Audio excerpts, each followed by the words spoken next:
7:32, so we can start the meeting. Welcome everybody to the February 23rd, 2021 edition of the Zoning Board of Appeals.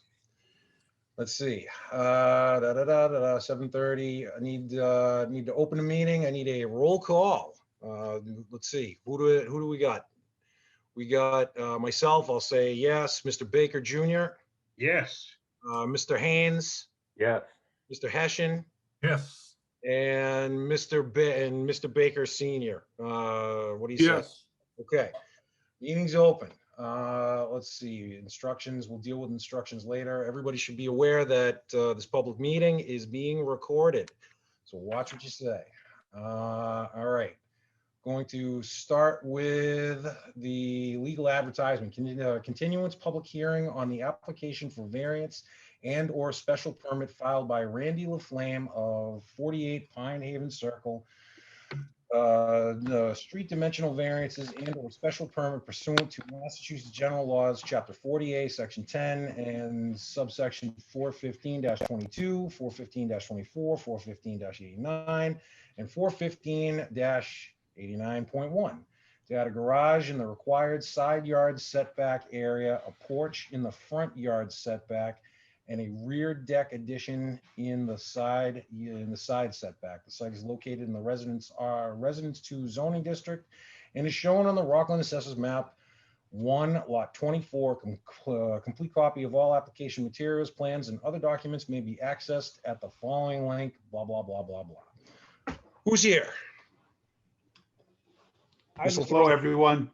Joe LaFlamme's here. Joe LaFlamme, how you doing, sir? And I see Mr. Garza. I see you there. Yep, I'm here. Nice All to right. see everyone. Before we get going here, what I'm going to have to do is a pair of us are going to have to recuse ourselves from this meeting. I became aware that when the Flames contacted a surveyor, they contacted my company, the company that I work for. So I did not know this at the beginning. I've had communication with them since. And in the end, a pair of myself and Bob Baker, we were the ones that provided the dimensions for where the pipe is. Not that it's a big deal, but to stay above board and to stay safe, I'm going to recuse myself from this meeting. Mr. Baker, I recommend that you do the same. I will be excusing myself from this hearing. Thank you, sir. And what I'd like to do is I'm going to turn this over to Tim Haynes. He's going to run this meeting. Tim, you got what I emailed? I do. All right. What I'm going to do then is I'm going to leave this meeting. If somebody could just text me when this is all said and done, at least when Pine Haven is all said and done. And if somebody could text Mr. Baker, I'll do that myself if I need to, whatever it takes. That's it. Is our council present? Let me see. I don't see. Before I go, let me grab Tony. Bob has several meetings that he's trying to attend all at once. I don't know how he's going to do it, but let me. I just got to grab Tony's number here. Now Gmail's being. There we go.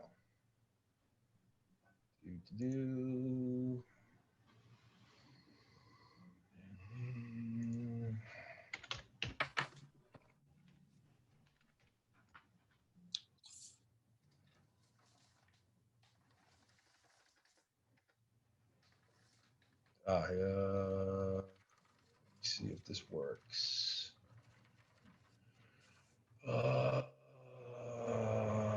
Where is he? I don't think that's his number. Shit, he had a 413 number. He knows he's supposed to be in on this. I know that. We have the question of how many people have to vote on the affirmative. If it's, I asked Bob on that one. A formal quorum is a minimum of 4. All right, and it's got to be a 4-0 vote. If it was 5, it could be 4-1. So it's the minimum quorum is 4, and we have that, right, Chuck? There's 4 of us. I think that normally we would ask the applicants if they want to continue, but I don't know what choices they're going to have because They're really, and again, Mr. Guard, you know the situation. So we've got two members that are recusing themselves. We've got one member that isn't in attendance tonight. He can't be. And it has to be a 4-0 Right. at this Right. point. because there's 5. They could continue until there's 5 of us when Greg is back. Yep. In order to get a 4-1 vote, if you wanted, but that decision, I think we normally would defer to the applicant, whether they want to continue, knowing that there's 4 of us who will be voting on it, and it has to be unanimous. Right. So that's your call at this point. Rob, you want Tony's number? Yeah, if you got it. 781. Hold on, let me find my phone here. I just have the damn thing. There it is. It's 781, are you sure? 781-934-5678. La, 78, la, la, la, la. Oh, it's back. is it again? 781-934-5678. Like that for the public record. Yeah.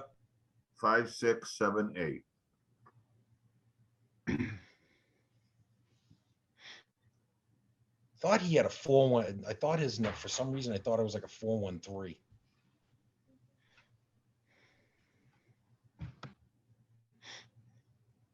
That's the number I get. That could be the office. Hi, Tony. I was looking for Tony. Yeah. Hey, Rob Rosa, what's going on? Well, no, we need Tony. We need somebody. Thank you. That was Bob Galvin's number. Oh, that's the office, I think. Yeah, that was his office number. So Bob's jumping on right now. But again, I know he had stuff going on, so it's not like we need him. We just we would like to have counsel at this point. That's really what it comes down to.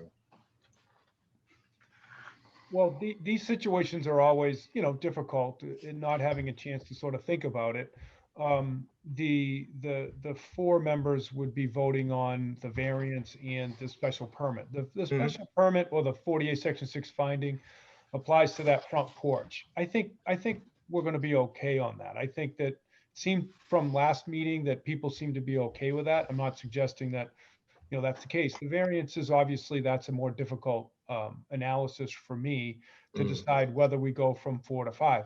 It would delay obviously to your next meeting, which is when, Mr. Rosa, when's the next meeting? Just curious. We'd have to be looking at like 30 days from now, but Kim, what do you got for open meeting dates? March 16th. That's not too bad, but again, we also run the risk of someone else who couldn't make it, and then we still end up with 4. There's always a chance that some other person that hasn't recused themselves couldn't make it, so we still end up with 4. So, Right.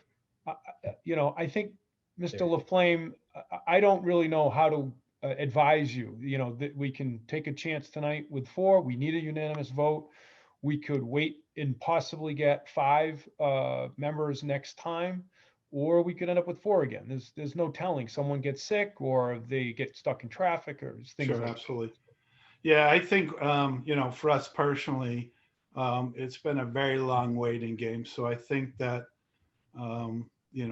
we would like to go forward tonight. Okay.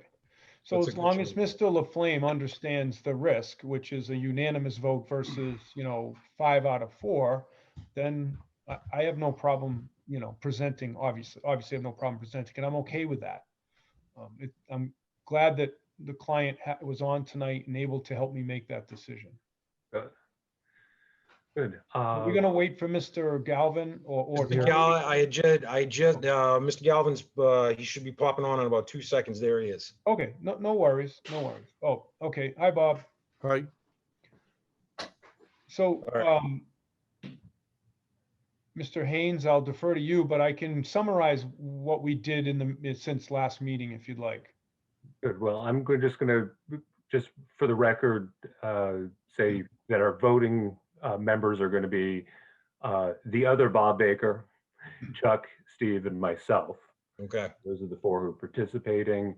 My cheat sheet says set the rules for the meeting. So that is, we're going to have you speak.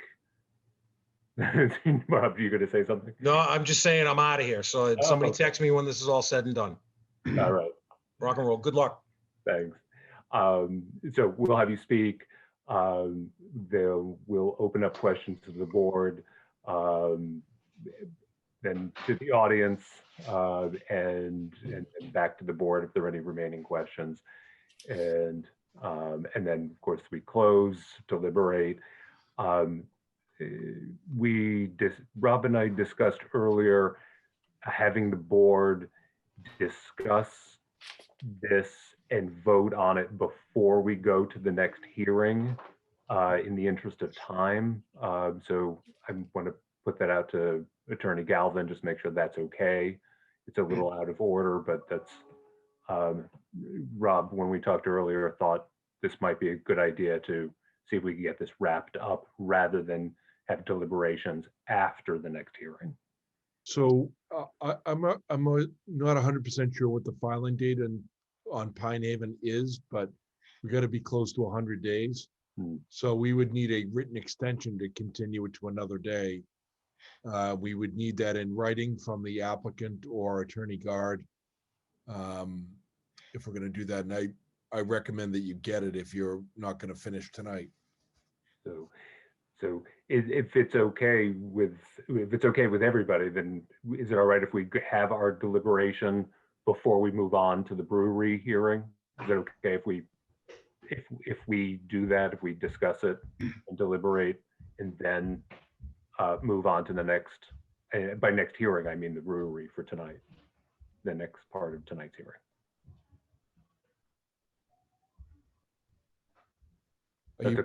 Are you proposing that the brewery not take place tonight? Nope. Rob, when I spoke to Rob earlier, he suggested that we, rather than have deliberations on this hearing, yeah, after the brewery, that we actually deliberate on the question of the La Flamme's application before we move on to the brewery. All right. Okay. Now I understand. I'm sorry. Seems like a reasonable request. But that's what we will attempt to do. And so why don't Attorney Guard, why don't you kick it off? Bring us up to speed on the changes, and then make your case. Well, thank you, Mr. Haynes. Attorney Steve Guard for the applicant. And since our last meeting, we have had the surveyor redo the plan in such a way that we've eliminated the rear deck. So there's no longer a need for the rear yard variance from the 50-foot setback. We have adjusted, first we can back up even further. We have delineated on the revised plan the drainage easement and located the drainage pipe within that easement. And everyone has that plan, is that correct? I want to make sure that you got it. Okay, I see some heads nodding, so it sounds like everybody has seen the plan. So on the left side, we pulled the garage back. It is still 10.7 feet. So on that side, we would be looking for a variance of 0.3 feet. And on the right side, the addition, the distance from the corner of the addition to the right side setback, we would be looking for a 1.3 foot variance because it's still a little bit into that side yard inside the 11 feet. So the front yard has remained the same. That is a special permit finding request as a result of a already pre-existing non-conforming front yard setback. The request is to intensify that, and the suggestion is that intensification is not more detrimental. So the summary is the drainage easement's on the plan, the pipe is located, the garage is 10.5 feet from the property line, which is a 1/2 foot away from the drainage easement as requested at the last meeting. We were asked to keep that structure about 1/2 foot off of that at least. And then the right side is 1.3. So other than that, I think that's it. We'll work out the driveway issues that we talked about last time in the construction phase and where that driveway goes. And we will, the applicant has committed to comply with the 10-foot setback. Great.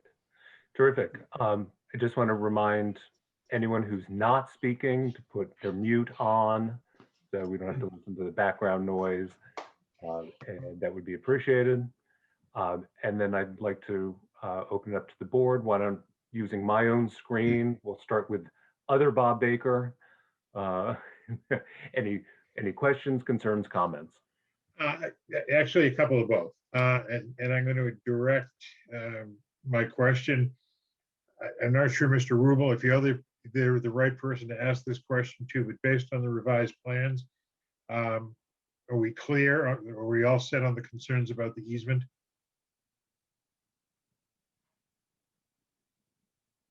Well, the easement, we all know that if we're gonna, build this garage, to have the footing and the wall, you need to dig beyond Right. distance for that footing.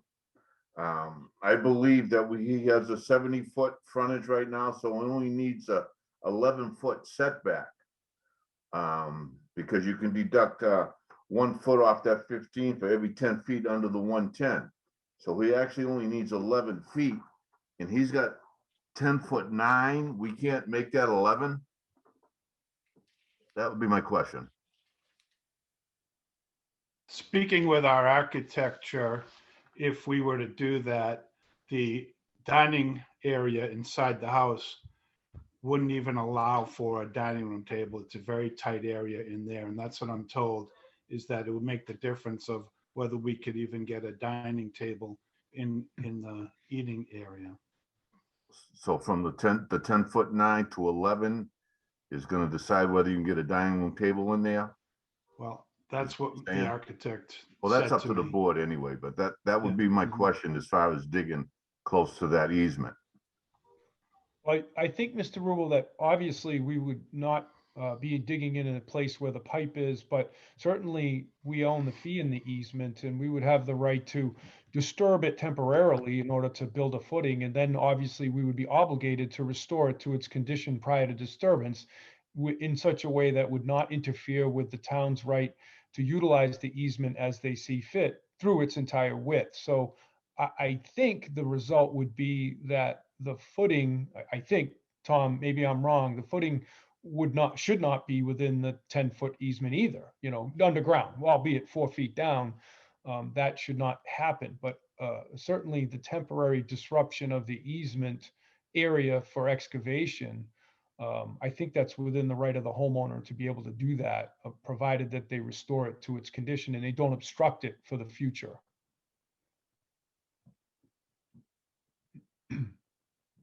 I guess what I'm unclear on from the way the plans are is the 10.9 or 10 feet 9 inches to the end of the easement, or is it to the end of the house? I apologize, Mr. Baker. My internet connection, apparently, I didn't catch all that. Oh, sure. Yeah, no. No, my concern is, and I guess this will help me determine whether we're talking about temporary disruption or permanent intrusion, permanent intrusion, where it indicates 10 feet 9 inches. Is that to the easement itself, or is it to the corner of the house or the proposed corner of the house? Oh, so the 0.3, the 0.3 of a foot, that is to the 11 feet, which would be an additional foot to the easement area. So the easement is 10 feet from the sideline.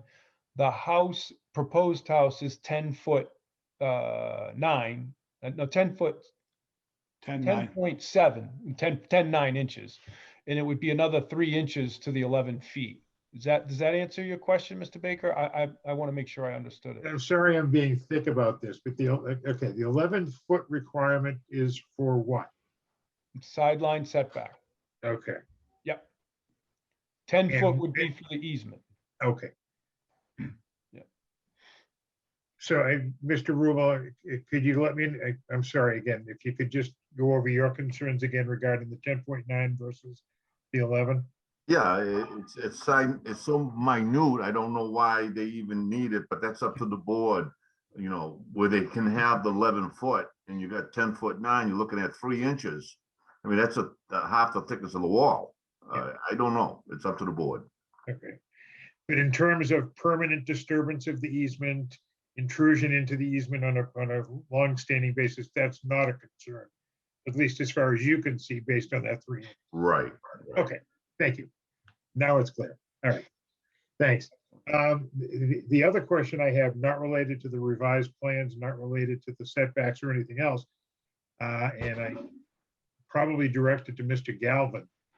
Given that the plans have been revised, somewhat substantially, I would suggest, is there any requirement that the abutters be re-notified and we go through that process again? No, as long as the plan can be displayed and abutters can ask questions, I don't think that it requires new notice. Okay, thank you. That's all I I've do got. think it would for- be, I do think it'd be helpful though, if the plan were displayed so that people could see it. Okay, I can certainly do that, Mr. Haynes, if the administrator wants me to share my screen, I can do that, unless you guys can do it. I'm fine with you doing it. I'm not sure who the administrator is at RPS on this. Okay. I'm Somebody with has to give you permission. you. Yeah, let me see if I can certainly try. I have the ability to do it. and Oh, I'll share there we the go. screen. oh, there we go. Thanks, Bob. Yeah. Yeah. That's not the, oh yeah, that's it. I'm sorry. That's the Yeah, one. that's the- Yep. Yeah, that's the new one. Perfect. Perfect. Great. So while it's up and if people can see it, do you want to please take a second and you can point out the Sure, point out sure. the dimensions. By So the way, the change- there's a chart on the bottom of the page too. Correct. The plan does include a zoning table, and the zoning table does say 15 feet on the side yard setbacks, but as Tom mentioned, section 34 of your bylaw moves that to 11 feet based on a frontage exception. So we've applied that to the 11-foot side setback. So on the front left corner of the addition, you can see where it says 10.9. That is a change from last time. Last time, if you recall, that was well into the easement area. I think it was about 5 feet. The dashed line that runs along the property line, that is the easement area, which is 10 feet on each side of the darker line. And then to the right side where it says 9.7, the board asked for that dimension to be put in. That you can see was not the original dimension from the last meeting. We have jogged the proposed addition over. So I think last time it was 8 something. It was 6.3 up here. It was 6.3, Bob, but that was to the deck in the back. And we've removed the deck. So one of the dimensions we did not put on the plan was the dimension from the sideline to the corner of the addition. And the board asked for that dimension appropriately, of course. So we added that. I want to say I scaled that off at like 8 feet or 8.5 feet, and it was not shown on the plan. So the deck's been removed, which had that 6 foot. The addition is now 9.7. So that is a 1.3 foot variance. And that's it. Those are the only changes. The rest of it stayed the same. The line that says SD along the left lot line, that is the actual location of the pipe. Okay. See where it's a black line that has little initials SD through the line up on the left side. Yep. Right up there, Bob. Yep. So, and they asked for the pipe. If you could scroll the picture down a little, Bob, they did, it was asked that where the pipe, daylights, or it also I remember the board asked for a delineation of the leaching area, which you can see, that's that rectangled dashed line in the back of the lot. So we're not going near that. And that's it. The deck's been eliminated. The addition was jogged over, and obviously the garage was squeezed. Well, the family room garage area was squeezed down. I think the architect also noted to me that, you know, because of this 3/10 of a foot, it had to do with standardized garage door sizes as well. So given you can see the way the stairs are and everything else, I think it had something to do with that as well. Great, thank you. And why don't we move on to Stephen and for his questions and comments and concerns. I don't have anything to add at this time. Okay, then we'll go to Chuck. My questions were answered about the 10-foot 9 dimension. I'm believing it is to the corner of the proposed garage. And the only other question I had was the driveway. So I guess we'll wait on that. Other than that, I have no questions. I think they've accommodated pretty much everything we asked. Good. I have, that's to me then. I have two questions. We're talking about 3/10, but in my experience with surveyors is that they, that 0.9 is 9/10 of a foot, and therefore would be 1/10 of a foot that we're talking about. So roughly roughly an inch or so. So am I misunderstood, is my understanding of the math and how that is calculated correct? That we're actually talking about 1/10 of a foot to get to 11, like that's the difference. Yes, you're absolutely right, Mr. Haynes. You're right. It's 1/10. It's a 1/10 of a foot, correct? Which is an inch and a half, I guess, roughly, or an inch and a quarter. It's so it makes Tom's point, yeah, even more poignant. Yeah, so I would concede that issue. Yeah, it's so the notion that a dining table can't fit in a 1/10 of a foot, notwithstanding, my other question has to do with the rear yard. We've got a 50-foot setback. Yeah. Am I reading that we've got 56.7 feet to the corner of the addition, but Right. there is a structure that you're proposing, a landing that in a sense would be a deck, steps, stairs into the backyard. right, right. The steps up to the house, correct? And so, and am I reading that's 3.5 feet, that even so it's still within the 50 feet, still not affecting our rear yard setback? That, yes, that's what the dimension says to me too. That's how I read that as Yes, well. that's correct. Great, terrific. Well, those are the only questions I have about it. And so I think at this point, the best thing is to open it up to anyone in the audience, see if there's anyone here who wants to speak. We'll start with anyone who wants to say anything against it. Sharing the screen, I don't see if I can do participants. Not hearing anybody speaking up opposed. Is there anyone with us tonight who wants to say anything in favor? All right. Not hearing any comments from anyone. Hello? Somebody there? How you doing? Please state your name and your address for the public record, please. Bill O'Brien, 389 Forest Street. Are you speaking in regards to the LaFlammes? Yes. Mm-hmm. If you can you scroll down a little bit? The other way, I'm sorry. And right there, that black line, The solid black line, yep. Is that between, my property and their property? He's at the wrong meeting. I just want to repeat this is regarding a property on I'm sorry, yep, yep, my bad. Benjamin Circle. I'm a little early, sorry. Right, when you said 4th Street, I thought maybe you were Yeah. jumping the gun. All right. Yeah, all right, Anyone sorry else? about- Anyone else who wants to speak in favor of this project on Pine Haven Circle? All right.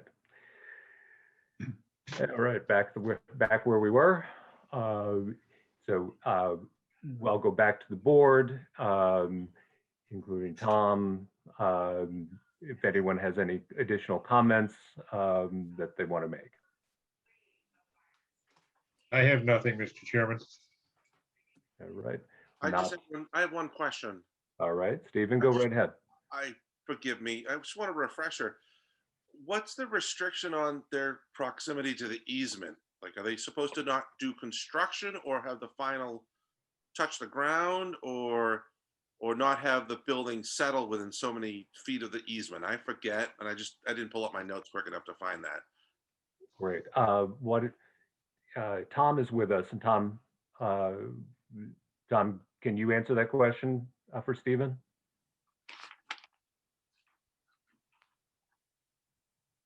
No, I believe that they can get into the easement. It's just that they have to, you know, the unit itself, the structure itself cannot be in the easement. Okay. I think they can dig in it and disturb it, but the unit itself has to be out of the easement. Okay. Thank you. Right. Mr. Haynes, can I ask a question? Of course. I didn't catch the first part of this meeting because I was coming from another meeting. Who is the holder of the easement? Who has the right to use this easement? The water company?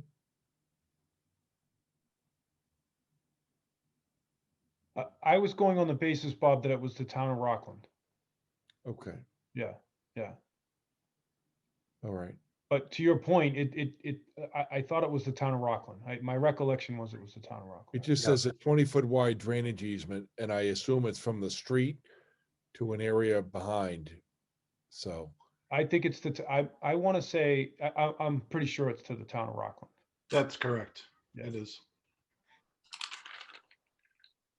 I mean, technically, the zoning board doesn't concern itself with rights of a legal nature like this.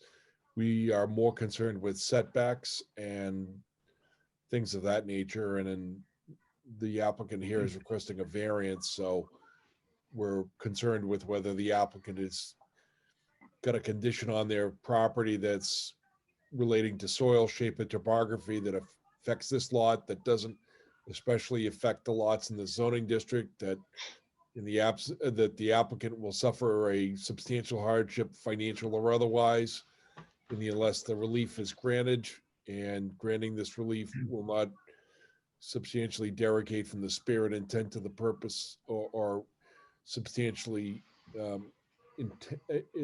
forget the exact words, but infringe on the purposes of the bylaw. And no special privilege. Right. All right, if there are no further comments from the board, or then I'd entertain a motion to close this and go to deliberations. So moved, Mr. Chairman. I'll second. All right, let's do a roll call. So Mr. Baker, Yes. Chuck, Yes. Stephen, Yes. me, yes. All right. I believe, let's see, I'm going to go to my cheat sheet. So I think I have to just simply say we're going to deliberate right now. The applicant's welcome to stay. So comment portion, and we won't be speaking to you. We'll be deliberating among ourselves. And whatever the decision is, you'll receive a decision in the mail with a date stamp in 21 days from the stamp with a decision. You go to the town clerk's office, request a certificate of no appeal. If no one has appealed, the town clerk will give you a certification and a copy of the original decision. You take those to the registry of deeds and have them recorded. So, deliberating. I'll just call out everybody. We'll start with Mr. Baker. Thank you, Mr. Chairman. Based on my recollection of the prior meeting and what's been presented tonight, it's my understanding that at least as they were articulated at the last meeting, the applicants has addressed the concerns of the board. So that's certainly my perspective, and based on that, I would be prepared to vote in favor of their application. Great. Chuck, anything you'd like to say in our deliberations? No, I'd just like to echo Bob's comments. I think they've met our expectations. And quite honestly, other than driving, I have no concerns or any reason not to grant them this. Great. Stephen? I'm gonna have to say that's a ditto for me. I have nothing more to add. Great. So from my end, I think we have two things on the table. We'll have to defer to Attorney Galvin to tell us. We've got a special permit for the porch, and we're going to have to vote on a granting of a special permit, and then there's a variance, the standards for which are different for their findings, and those were the things that Attorney Galvin mentioned, unique conditions of the lot and hardship, so on. So we're going to have to affirm that we found those things to be the case. So should we, Attorney Galvin, should we begin with the special permit? I think you might want to just address the variance Okay.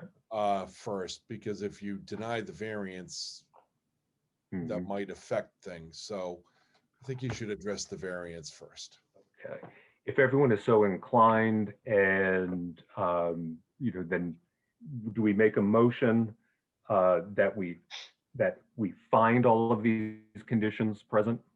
Yeah, and I think one of the things that you have here, and hopefully this isn't you have a unusually shaped lot, like it's some type of a trapezoid, and the house isn't situated exactly parallel to the lot lines, resulted in some unusual alignment issues. I think that's really what triggers the issues here. Great. And it looks to me like I don't really know what the rest of the neighborhood is like. Not all lots are perfectly square, as we all know now, but this does appear to be a lawfully constructed house, and aspects of it are non-conforming, as they indicate before. The lot was supposed to have 32,000 square feet. It only has 9,000. So that makes the entirety of the structure on this lot non-conforming to begin with. And anytime you alter a structure that's non-conforming, you need a special permit. And sometimes when you alter it in a way that creates new non-conformities, you have to get a variance. And I think that's the issue here. So, so I think the threshold question for you all is, are what they proposing here, if you were to deny that, would that affect a substantial hardship on this applicant? Great. Mr. Galvin, is there a special form or language to be used in a motion to approve variance? Yeah, I think what you can do is, we could use the language of the bylaw, and I'll just read it to you if you don't mind. It might help your deliberations. Let me just pull it up. I have to pull it up on a different screen here. One moment. While you're doing that, I just want to remind people in the audience to put their microphones on mute. so that we don't have to listen to your background noise. Okay, I have it up now. The language for the variance comes from section 415-89-1B. And the board, so your motion would be that the board find that the applicant's lot has a unusual topography, including a trapezoidal shape with the structure on the lot not aligning parallel with any of the existing boundary lines, which is a circumstance that does not apply to the neighboring lots in the same zoning district. That the strict application of the bylaws would deprive the applicant of a reasonable use of the proposed lot. That there are unique circumstances that are not the result of the actions of this applicant, meaning the applicant hasn't changed the boundary lines of the property in order to affect the shape of the lot.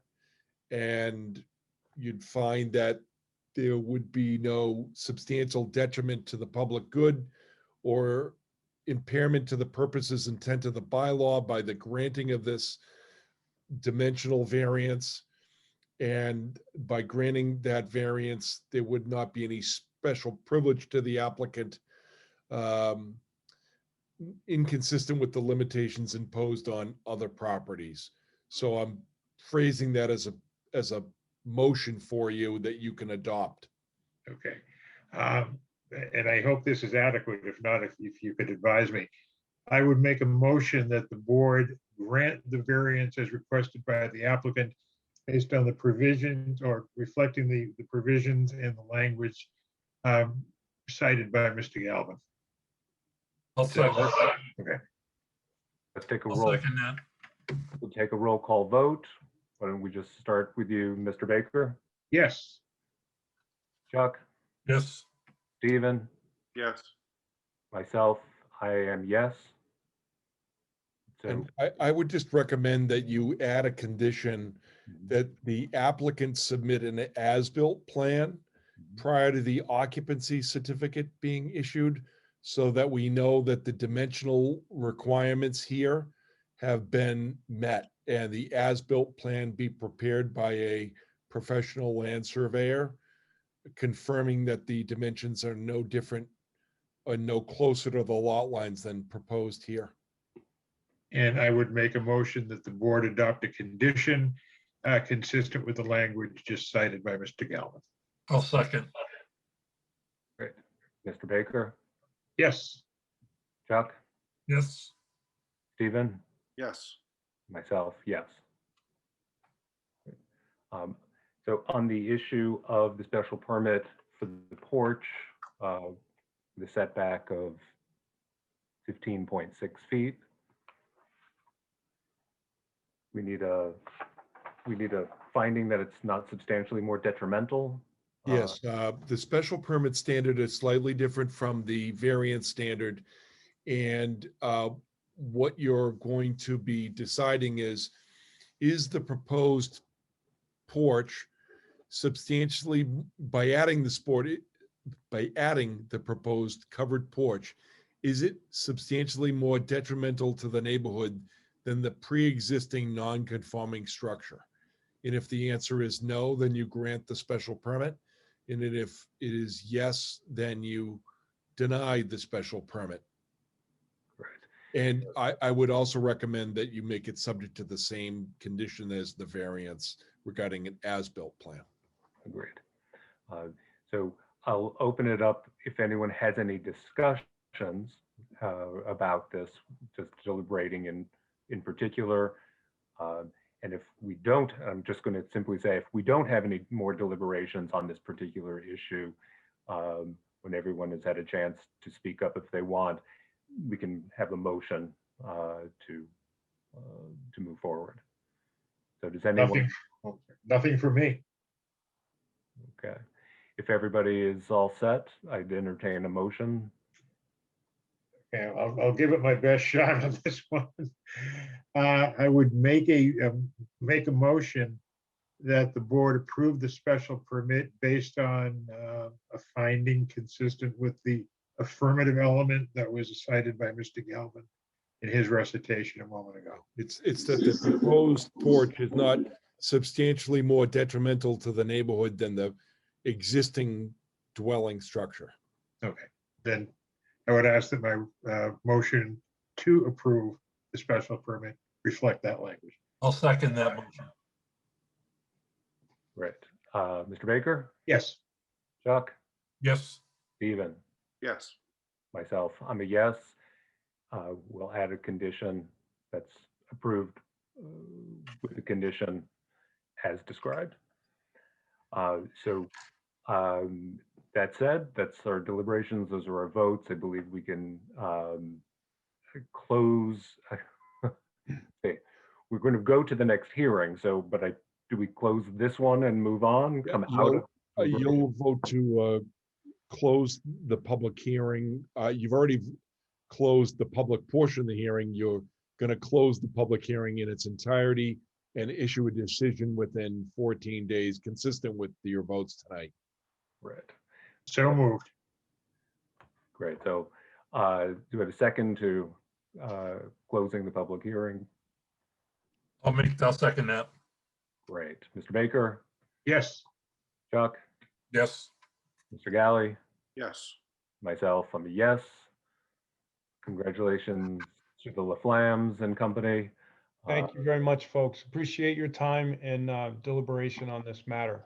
And thank you for taking. Extremely grateful to the board. Thank you very much for your time Best Thanks. of luck. and your consideration. Appreciate that. Good luck. good luck, sir. Thank you so much. All right. So we're going to, I already texted Rob. oh, good. You're on it. Thank you, Chuck. So as soon as Rob is back. Well done, Tim. Yeah, you know what they say about attaboys, Tim. I'm all about just moving it along. Looks like we got to wake them up.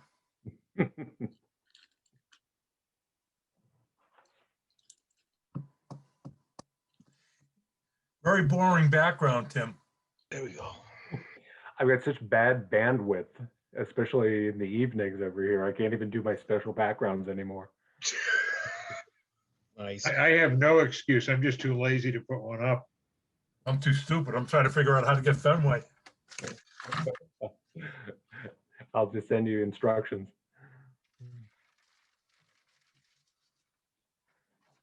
All right. All right, I just Mr. texted Rosenthal. Mr. Baker, so.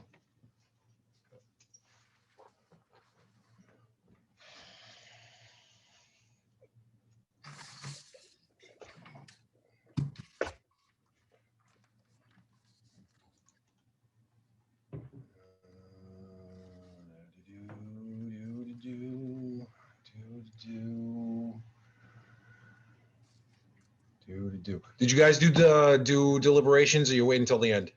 Yep, We all did done. them. It's all done. We gave them their variances and the special permit. And by the way, we had a coup. You're out, Bob. Yeah, oh, we had a nice. Nice. Good, Tim. You can have it.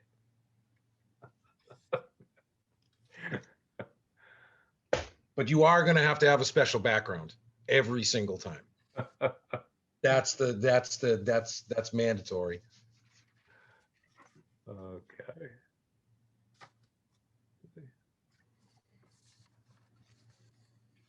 There we go. There he is.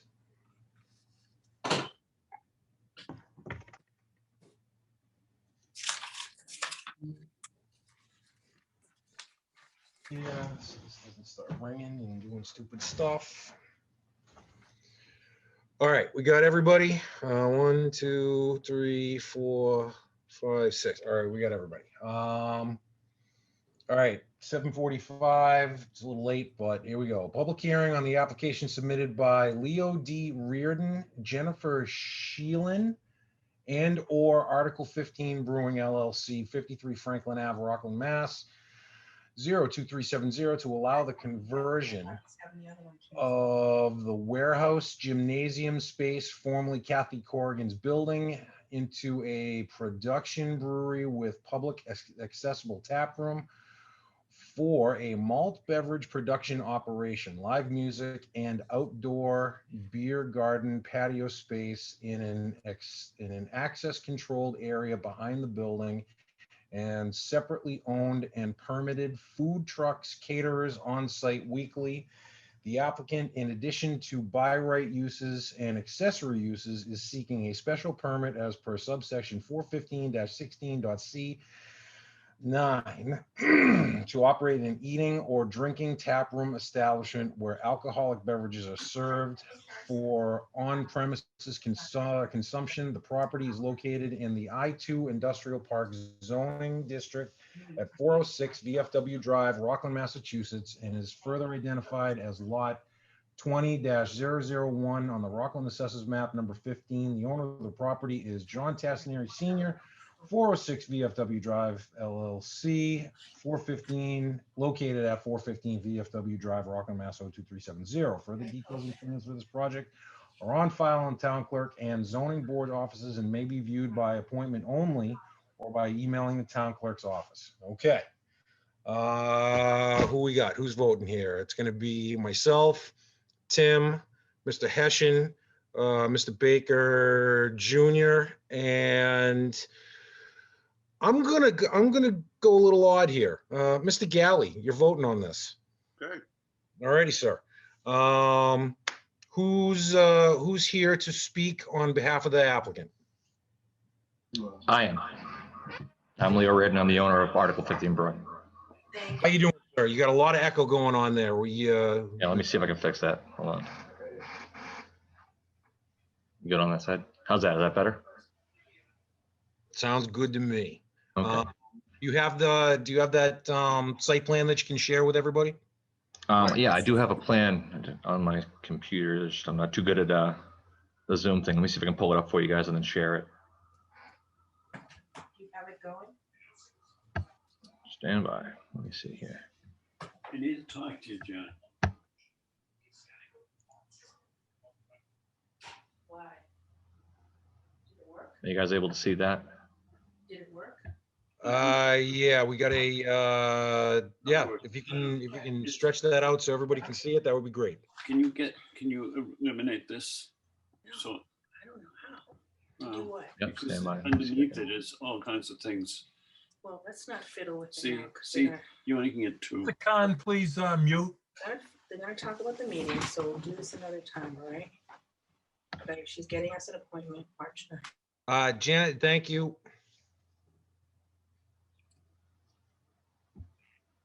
Right, Leo, you got that? You good with that? Yeah, are you guys able to see that? Okay. Yeah, and as long as you can pan around and kind of give Yeah. us a kind of overview. Why don't you tell us what, again, I read everything here, but why don't you talk about the brewery? You guys are an established brewery at this point, as far as I know. That's correct. Yeah. So we've been operating out of the town of Weymouth for the last 2.5 years. And we basically were forced to move out of Weymouth due to the coronavirus restrictions on the building. So we were able to partner up with the Tassinaris to locate the building here, obviously at 406 VFW, which should do pretty well for our operation. Like I said, we've been running a brewery for 2 years. We've got a pretty good amount of experience in dealing with it, and we're basically trying to do the same thing that we've done in the past at a new location. So we're not really changing what we do. We're proposing to be able to operate our known production facility, continuing to produce our malt beverages the same way that we have in the past under our licenses that we have existing right now through the state of Massachusetts and the federal government. And by and large, we are, like I said, a production facility, meaning that we make beer that is both canned and kegged and sent out to local stores and bars, but with also by right and regulation for the state of Massachusetts, we also will operate a tasting tap room inside of the location. Sounds good. Talk about the site. Because right now what we're looking at is it's a site plan that was done by an architect. And one of the problems that I have is that architects aren't supposed to be able to do this. You know, you're presenting kind of some existing conditions, you're presenting some proposed conditions, and not everybody has been to the site. I took a drive by the site, and it looks like a bomb went off at this point. I mean, there's a lot of construction going on. There's a building in the back. So it's hard to get really a feel for what the site is currently and what you're preparing to do. So yeah, I mean, I can speak to that. What we did when we first put these plans together was we made a good faith effort to have an architect come in ahead of time to try and lay out as clearly as I could to show you guys what our proposal was for the inside of the building, which is really our entire operation for the most part is conducted inside with the exception of a small patio space that we're proposing and asking for. But in terms of what took place in the back of the building owners apparently went and got their permits to remove a pool that was there. We had concerns about the fact that there was an existing pool that had a cover on it, but again, it was still full. And there wasn't, 24-hour surveillance there. So we were concerned about the fact that could potentially be a hazard. God forbid we had a kid fall inside there or something like that. We didn't want to have that liability while we waited to find out what was going to take place. So the construction and the vehicles that you see over there were simply because the owners took it upon themselves, since they own a construction company as well, to remove that pool and remove that hazard. So obviously, if you saw in the back of the building, you're correct. The ground is torn up back there. The front parking space and the existing parking area is still intact and where it was. The only thing that they did is they also brought in a water line to be able to do the sprinklers for the building as well, from what I understand. But that was the building owners themselves that did that. Okay. Again, it still does not address the fact that this is not an actual surveyed on the ground surveyed base plan. So I was under the understanding that there's actually, I actually have a copy of the plans. There's an existing surveyed plan for that site, and we were not making any actual changes to the property.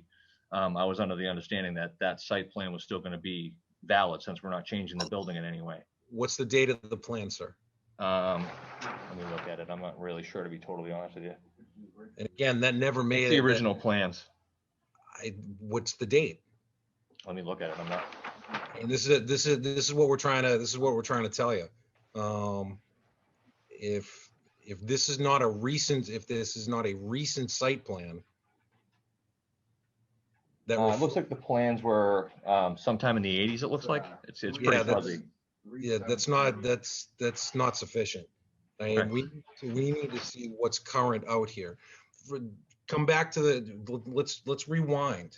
To when we had that meeting at Town Hall. Yes, sir. With Mike Corbett, chairman of the planning board. We told you right from the beginning you were going to need actual surveyed plans. That was for the previous building that we're looking at. I guess I misunderstood when we were talking about that, because we were talking about changing the parking at the that building around the corner on Weymouth Street. So this is an entirely different building. And I guess I misunderstood. I thought that since there was a surveyed plan for this building, the newer building, 406 VFW, that we wouldn't have to do that. But that's not something that we're fighting. That was just a misunderstanding. And unfortunately, that's back in the 80s, and things change. Granted, the site may be almost identical to what it was on that site plan, but the problem is that I don't believe that it is. All right, okay. I guarantee there's definitely changes. I mean, right off the bat, you've already taken the pool out. So is the pool even shown on that original plan? It is actually, yes. Well, it's not in the ground anymore. Saying these are changes that have Why is she on there? Excuse me, 074562. Turn your mic off, please. Anybody that and any participants at this point, I'm asking you to turn your mics off so we can talk to the applicant. Thank you. So that's one thing that's kind of going to stand in the way at this point.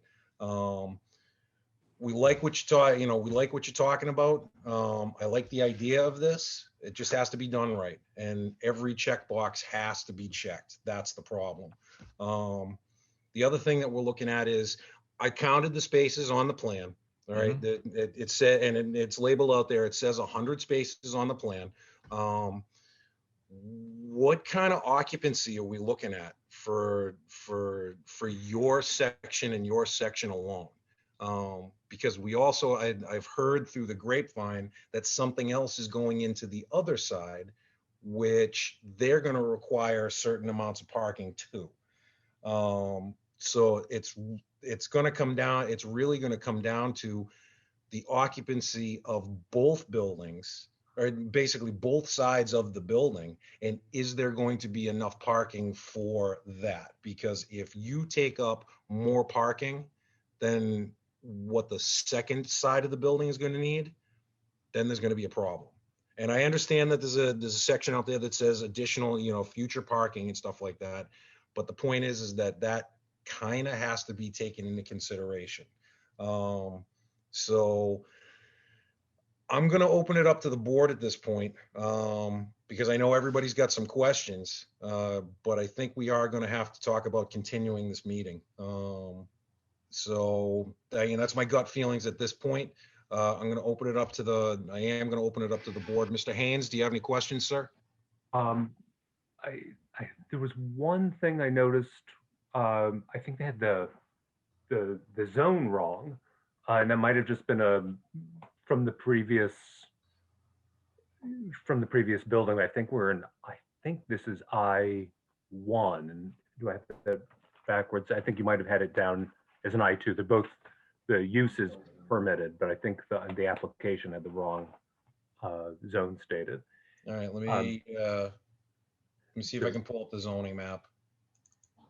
Are you going by what I said in the advertisement? I don't necessarily go by. It was the application, and then I looked at the map, and there was it looked to me like it wasn't in agreement.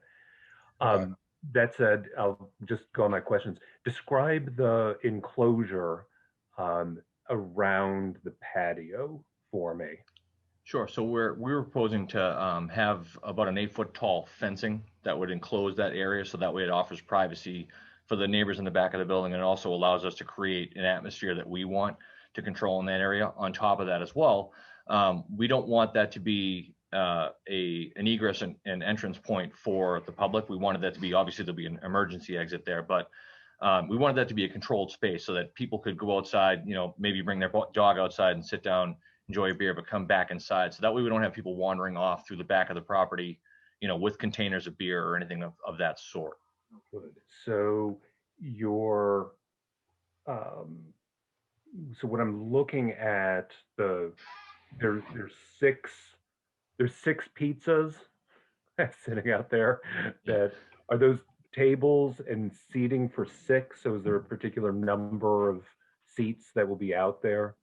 Those were essentially like 6 typical round picnic style tables. So limited seating for those would probably be somewhere around the number of like 6 to 8 per table, depending on those tables themselves. But the idea being is that it's not going to be an expansive patio back there. It was more of an option to allow us also with COVID to let people get out in the fresh air, enjoy the weather if it's a nice day, stuff like that.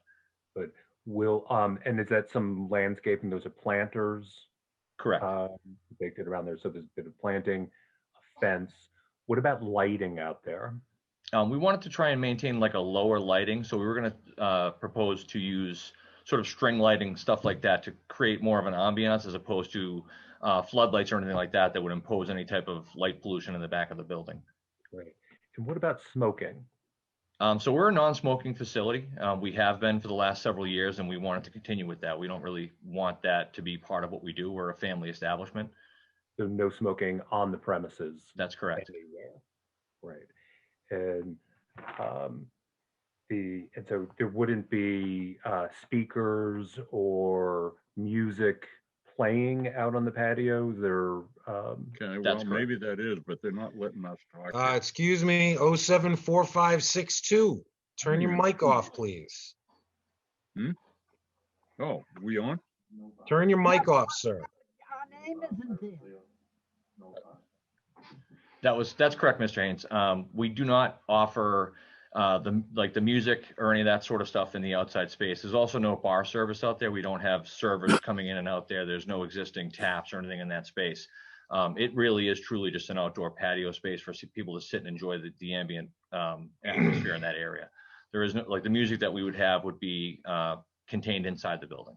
Good, fantastic. I remember on the other, there were some loading facilities when you were proposing the other building. That's and correct. Could you describe in the what looks like the manufacturing space? It looks like there's maybe an overhead door on the left side. That's correct. Could you describe how that's used, like what kind of deliveries you get and when they come, what time of day? Are they, is it materials plus delivery vehicles? Could you just describe a little bit about both the types and the time frames? Absolutely. So that would basically just be our entrance and exit point for us taking our kegs out, which we, at this time, we self-distribute. So we don't have like large tractor trailers or anything like that that take the beer out of us. We're a small operation. We just don't simply produce that much beer. And we do get our grain deliveries, which would come on your standard, say, like 26-foot box truck is typically what would show up with our grain delivery. It's just dropped off a lift gate and brought inside on a pallet, and then that door goes right back down. And it's something where I don't get grain. It's not even a weekly thing because I usually order in bulk. So it typically would be maybe once every 2 weeks or so. And it's during normal business hours. It's sort of a, usually they show up around noontime, for example, is about when they typically would show up. But it's a daytime type of operation. And does that include delivery of bottles and cans? Does that take place? That's correct. So yeah, same exact thing. We don't order in massive large bulk. We're not, we're a 7-barrel system. Essentially means that we operate, we make a batch of about like 450 gallons of beer at a time. So there's not a substantial amount of product that comes out of there. So there's not really, in turn, there's not a massive amount of deliveries that come in frequently or in size either. So it's typically, if I'm ordering bottles or cans, I order them at a pallet at a time, typically. So you'd see maybe 1 or 2 pallets showing up once every 2 weeks or so. It's not a constant thing. Good. So when you are looking at the site plan, there are arrows that happen to be right there. It's a drive in and out. And how do you see the trucks parking and loading? I mean, how do you see them actually operating in that space? So for us, we really, honestly, just out of ease of use and being a fireman, I'm used to driving big trucks. We typically would have them pull up along the front of the building, and then we were able to use our pallet jacks to load the equipment into the side door pretty easily right across the parking lot. Just to save them the trouble of having to pull in back and try and turn around in a big truck. There's really no need for them to do that because we have the ability to bring it inside ourselves. Interesting. So on a related manufacturing question, is there anything in terms of noise or smell? Are there chimneys and ventilation, and is there anything in the air? Can you smell a brewery? If you're a neighbor. We found that, so in our last location in Weymouth, we actually had a house that was legitimately 2 feet away from the side of the building where we were operating. And there's very little by way of smell that comes out of there. Typically when we're having a production day, which is during the daytime, you'd get, by and large, it's the smell of fresh bread is really what comes out of there because it's grain that's being steeped in hot water. So as far as anything that comes out of the building, there would just be a steam vent because it's just going to be boiled water that comes out of there. We're not using any chemicals or it's not a direct fire system. So there's no, smoke leaving the building or anything like that. It's all done with steam generation and recaptured water. So it doesn't really give off odors. We don't have a ton of spoilage. So you're not going to have kegs of bad beer out back and things of that sort. So there's no spoiled beer smells and things like that. We try to control that simply because that affects the interior environment as well. And because we have the public into that space, we want to create a pleasant atmosphere. So we try to limit any type of, all the chemicals that we use are all like water safe, food safe type chemicals that don't give off a lot of smells, those sort of things. So it's all food type process. Got it. Fantastic. Well, that's all I have. I'll yield the floor to the next I'm eager putting, participant. I'm putting some of the trophies and stuff over here. Sean, turn your mic off, please. Oh, sorry. Thank you, Mr. Haynes. I appreciate that. I'm going to go to Mr. Hessian. What's going on, sir? A couple questions. You said 450 gallons you referred to. Is that, what does that yield? Is that 450 gallons of beer? That's correct, sir. So Is that a week or- I'm sorry, go ahead. What does that yield? Is it a week or? So that's per batch. So typically when I'm brewing, I would brew a batch about every 3 days or so is the typical output. So you're looking at about 450 gallons of beer that's produced roughly every 3 days, but that's also depending upon public consumption, meaning that the most frequent that I'm going to be brewing is about every 3 days. We don't really foresee, at this time producing beer more than that, simply because I don't have the storage space in terms of tank capacity for fermentation and storage and keg capacity to produce greater than that. I do still operate, I am still a firefighter, so this is something that I do in my 4 days off. So I have to limit my production time to that space. So we roughly go about 450 gallons per batch, which is 2 to 3 times a week. So you're looking at roughly, if that's, you're looking at about roughly 7,000 gallons of water a week? Yes, that would be about right then, if we were going to that volume. Have you been to water yet? We have not been to water yet. Okay, let's see, I have some other questions. I'm gonna get rid of the easy ones for you. On this sketch that you gave us, this drawing, where you have the parking, I'd be concerned with, as a firefighter, emergency vehicles getting to the back if those parking spaces are filled. Just food for thought right now. So take that into consideration. Again, we're going to want to see some details, dimensions to the property line. Are you going to have any food preparation in there, snacks?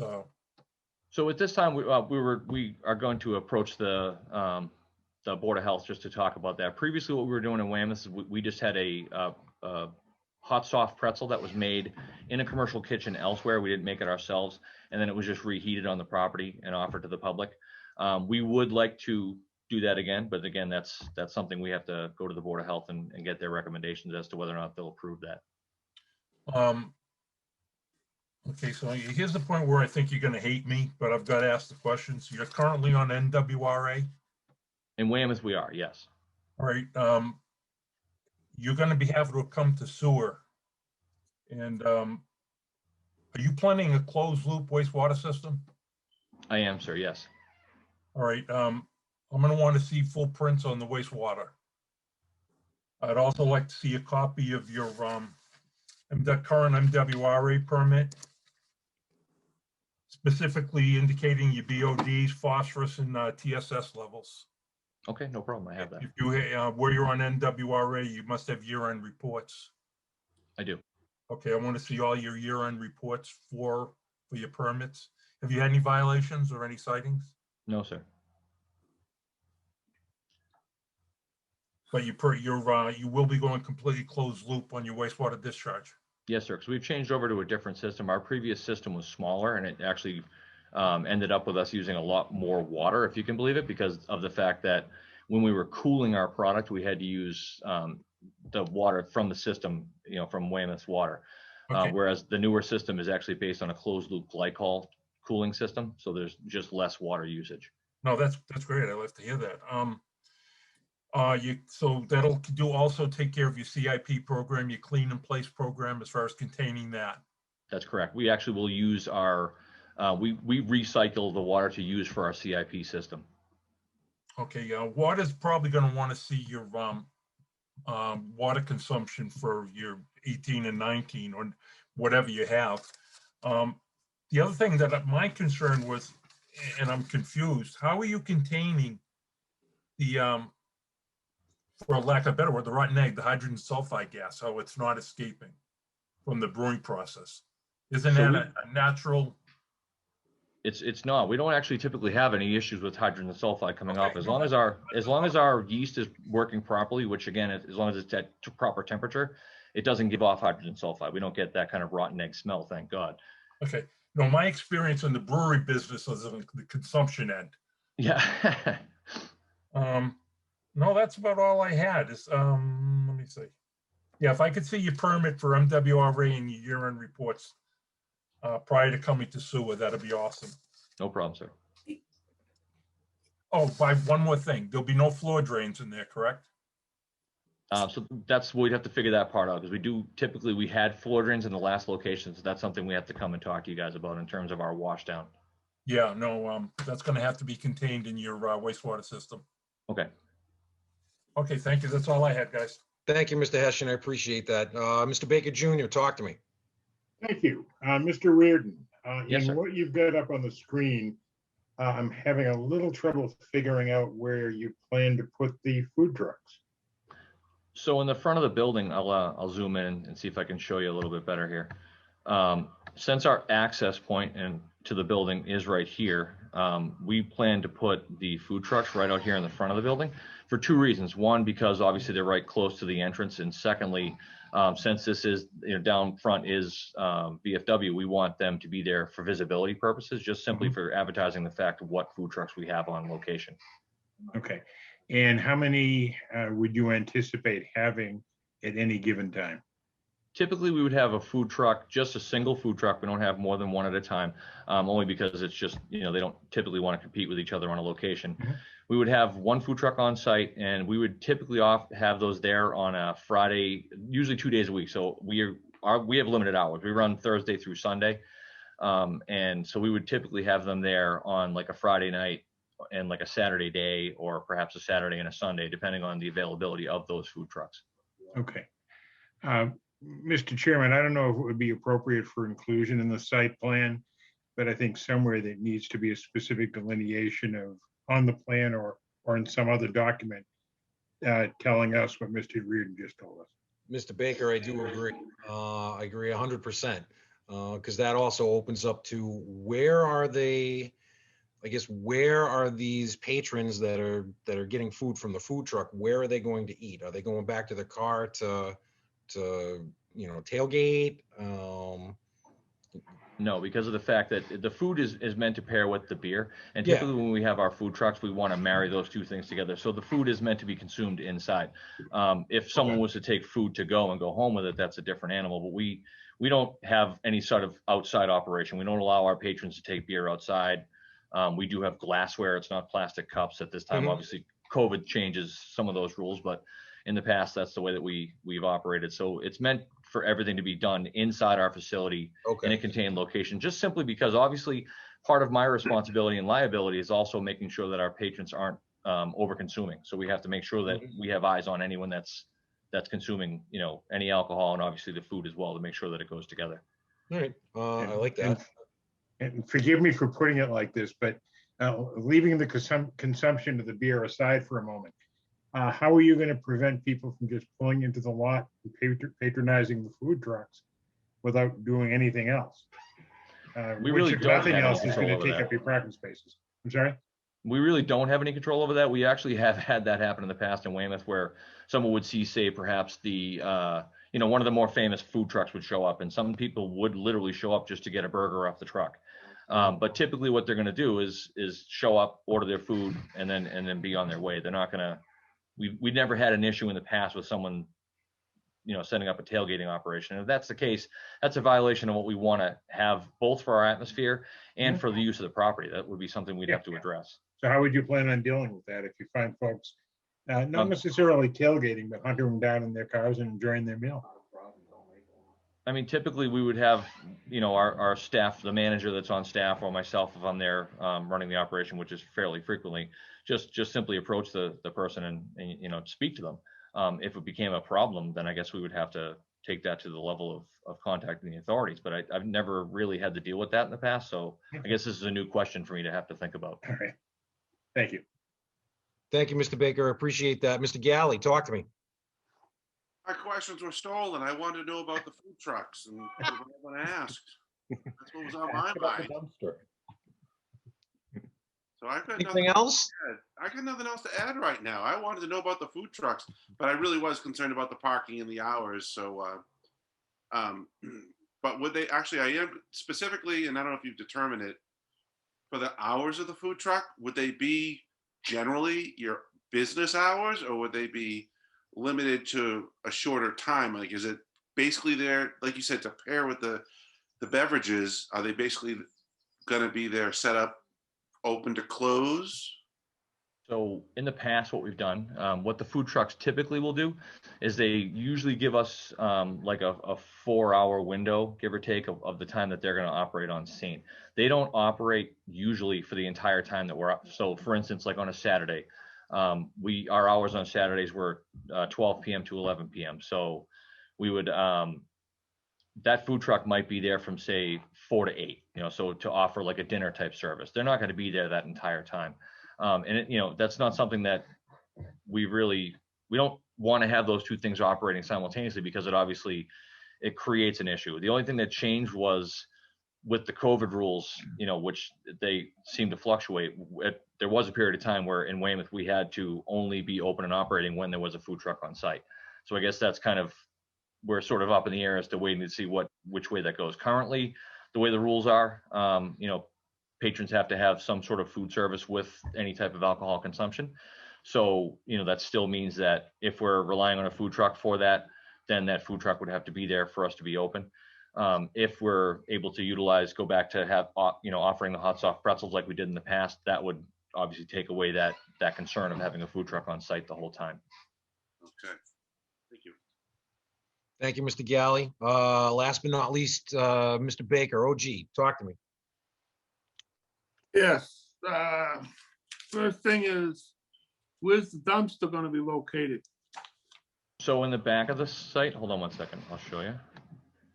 So these spots out here, out back, are employee parking, and we had proposed that this would be the location for our dumpster.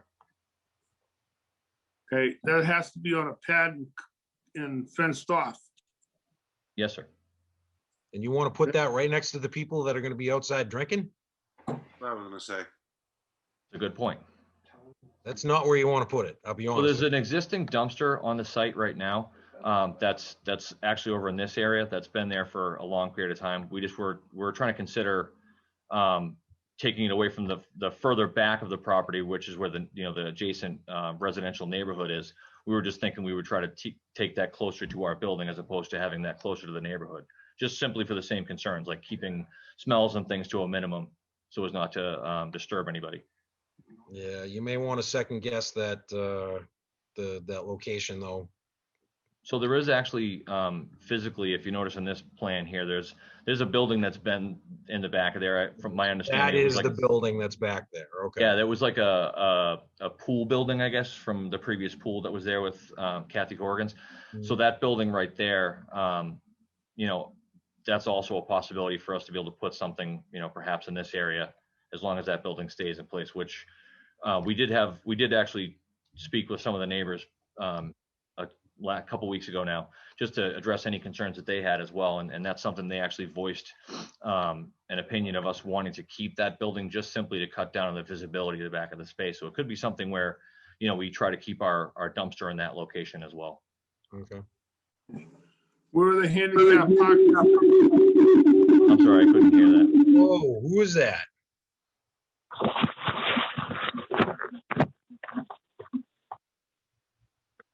It's 617.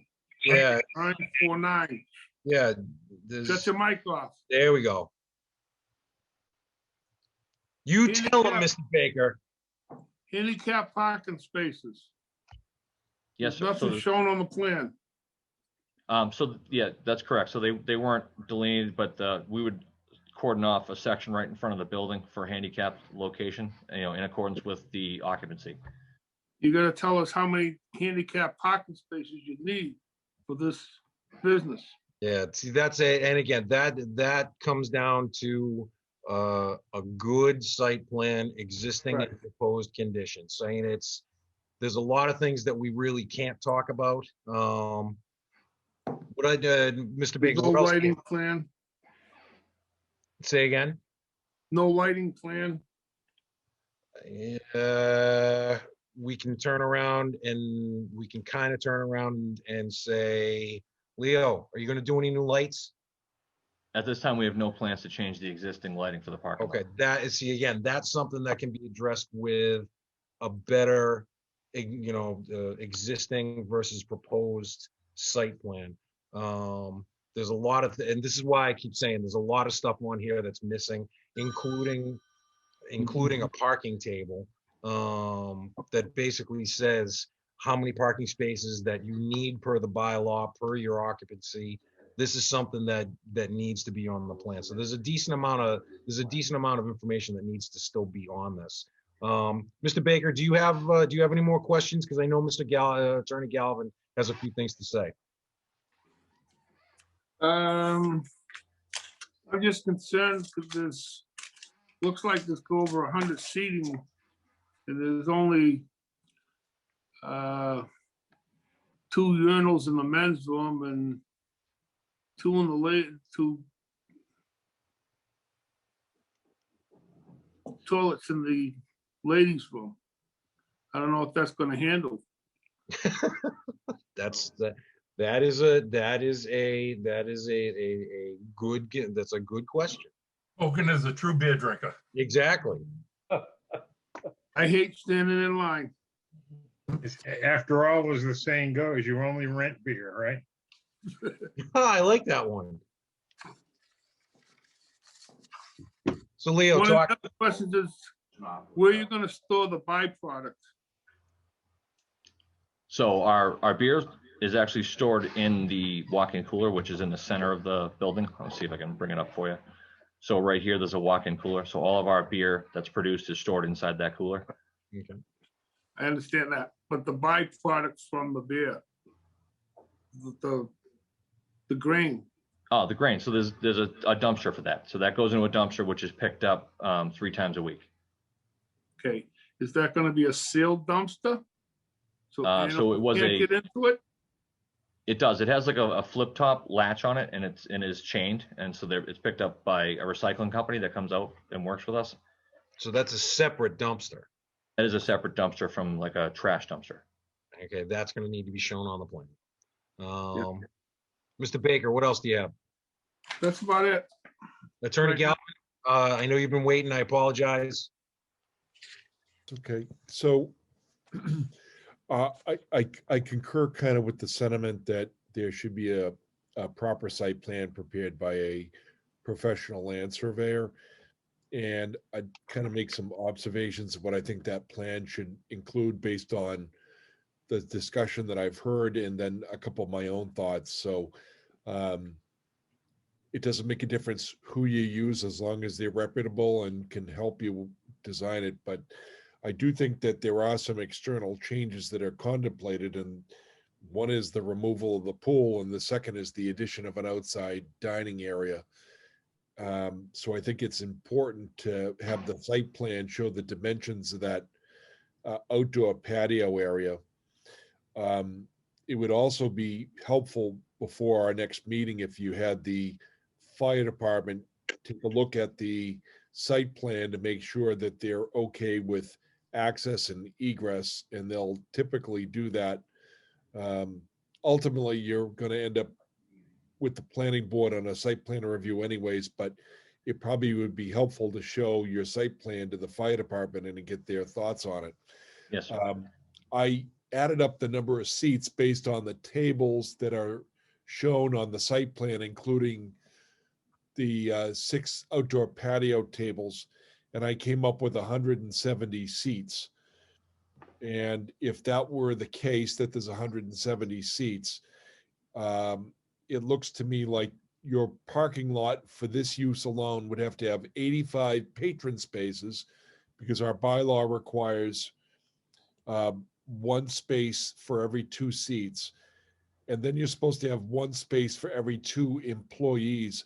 I don't know how many employees you have, but that'll essentially determine whether the site has enough existing parking for this use.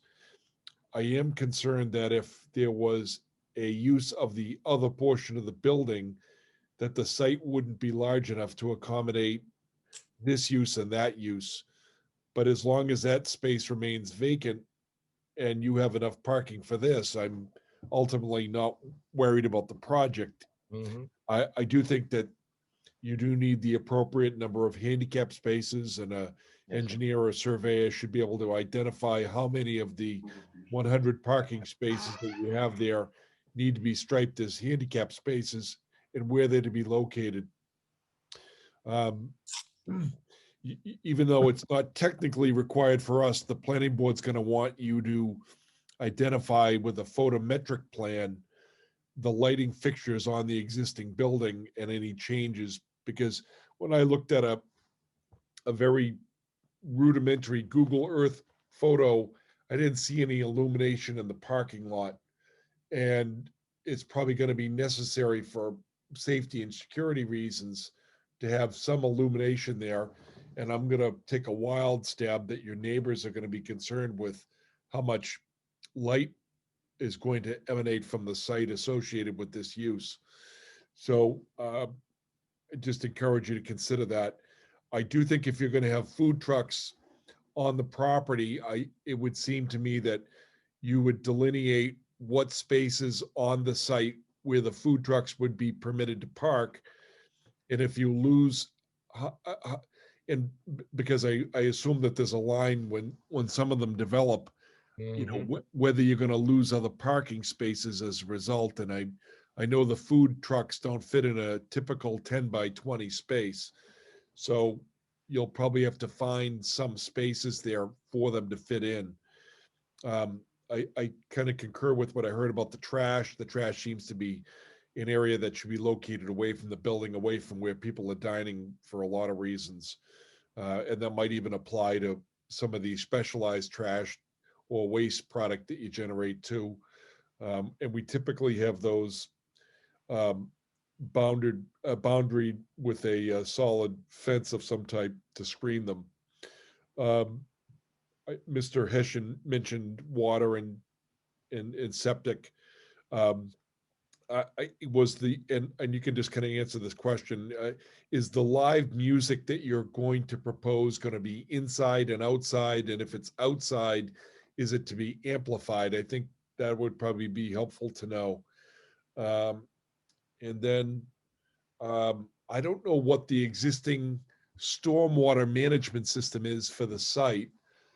And I know it doesn't look like you're making a significant amount of changes to the parking lot itself, but it would be kind of nice to know what happens with stormwater on the site. And the last thing I noticed, and I know I'm throwing a lot at you, and I'm not trying to be difficult, I'm just trying to make sure that we get it all fleshed out accurately.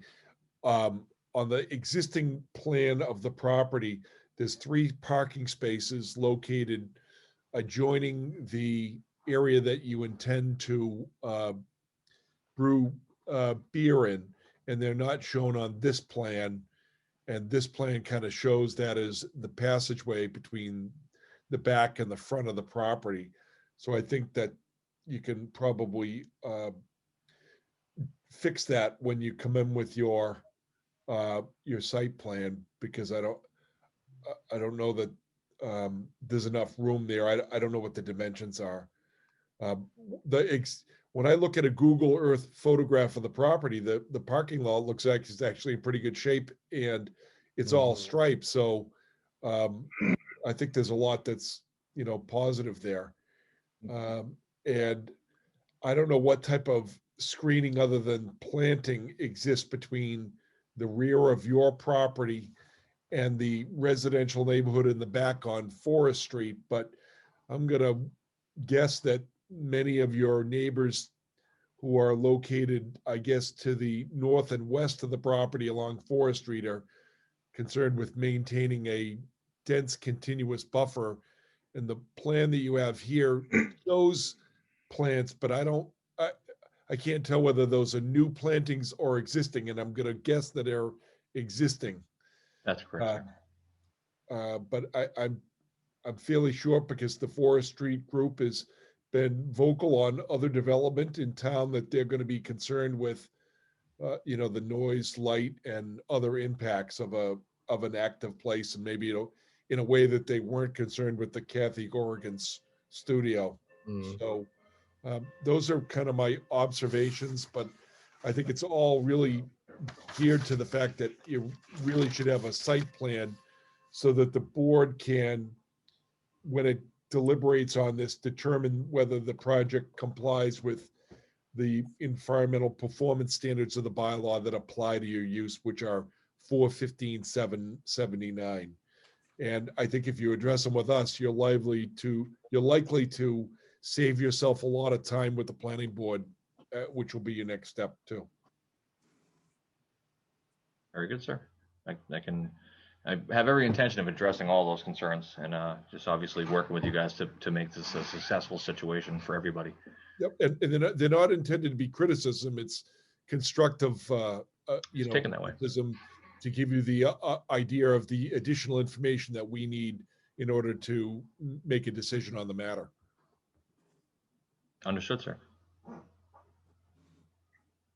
All right, Mr. Reardon, I'm gonna step in just one last time myself and just point out a couple of things that I noticed. I pulled up, I have some topographical mapping of the town of Rockland. I also confirmed this with some of the Mass GIS mapping. There's a significant, or at least again, this is according to Mass GIS at this point, there's a significant wetland that's on this property. Basically in the wooded area to the, where is it, to the north, behind on the, I guess on the right side of the building. So that may impact anything that's going on here. I don't know. It really depends on what's going to be proposed in here. If there are going to be any modifications with this, again, with your patio, it may be within 100 feet of the wetlands. So that's an issue. Number two, the tree line that you have shown, or that your architect has shown here, the topographical mapping has it right up to, and in some cases past the property line. So the tree line that's on your property, or at least that's what's shown on your plan, isn't correct. The third thing that I'm seeing is that the pavement in the pavement way in the back, behind the storage facility, is over the property line. So we couldn't even though it's over the property line and it's been that way for a long time, yeah, I don't know if we can still allow that. That's number two. That's number three, I guess, four maybe. The entrance to the entrance, if you look at it, and your architect kind of has it this way too, half of your entrance is on your neighbor's property. Okay. So that's in it. That's definitely an issue. Also looking at the topographical mapping, I am seeing, or at least it's coming up. I haven't seen it in person, but I see 1, 2, 3 flood style lights on the property. I don't know if they're still there or not. But again, this is slightly old mapping, and it's also still showing the pool and stuff like that. So right. There's a lot of information that needs to be shown on these plans. And again, we're not trying to beat you up. I love the idea that that you want to pick up from Weymouth and come to a town that's going to appreciate you. All right. I think this is a good move for you. I think this is good for the town. It's just, it has to be 100%. It has to be 100% done right, and it has to be good for the town. And the only way we're going to see that is on paper, unfortunately. So, at this point, I think we need to talk about continuance. Rob, do you want to take any comment from the neighbors or people that support it and have concerns regarding the project? It's probably a good idea. And actually, now that you say that, I think there was a last minute email that came in. Let me just see if I can grab this. I have one that was sent to me by a family by the name of Anderson, Bromberg, O'Brien, Wright, and Dean. 4 families signed it, mostly Forest Street people. Letter from the abutters. Let me see if it's the same thing here. Rob, may I? Rob? Who's that? No, Tom Mr. Rubel, please speak up, sir. Yes, I have a couple questions. First of all, a complete narrative that I'm gonna require will cover about 80% of the questions along with the site plan. In the narrative will be ingress, egresses, egress of travel. I work with the fire department. I'm sure you're familiar with a narrative on a piece of property. That's gonna take care of probably about 80% of all the questions we had tonight. That would be a complete narrative that I would need. Very good, sir. Also, what is the set of stairs going up to? That's a separate part of the building that's pre-existing. It's not actually something that we utilize. There was like a open office type space up there. Are you using the second floor? We're not, no. Okay, so you're having inside, you're having, in that narrative, there'll also be an occupancy load. And the occupancy load will be based on all your parking. Correct. Narrative. You're having entertainment inside, Yes, sir. crowd control? Yes, sir. Okay. And So just to clarify, the entertainment that we have was typically what we always had was just acoustic guitarists that would show up, just a simple like ambient type music. It's not amplified music and rock shows and stuff like that. Oh, come on, that's my customers. Will it be like on the stage, like, I mean, this is something That's that you're gonna have to have a complete shutdown if something happens along with the fire alarm system?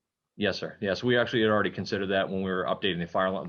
The building owners are updating the fire alarm system and putting those kill switches on that wall to ensure that. Okay, so who's gonna give me the narrative? I'll have to work with the building owners to make sure we have that narrative for you, sir. Very good, thank you. I'm all set, Rob. Thank you, Tom. I'm sorry. I should have come to you sooner. I apologize. All right, and Attorney Galvin, I found that letter and I think it's the same one. 1, 2, 3, 4. I got 5. Anderson, Bromberg, O'Brien, Wright, and Dean. 355, 373, 389, 385, and 393 Forest Street. And maybe we ought to make sure that Mr. Reardon has a copy of this. Mr. Reardon, do you have a copy of this letter? I do not, sir, no. Can you give me your email address and I'll make sure that you have a copy of it? Yes, sir. You can just utilize article15brewing@gmail.com, spelled out completely in words. Okay.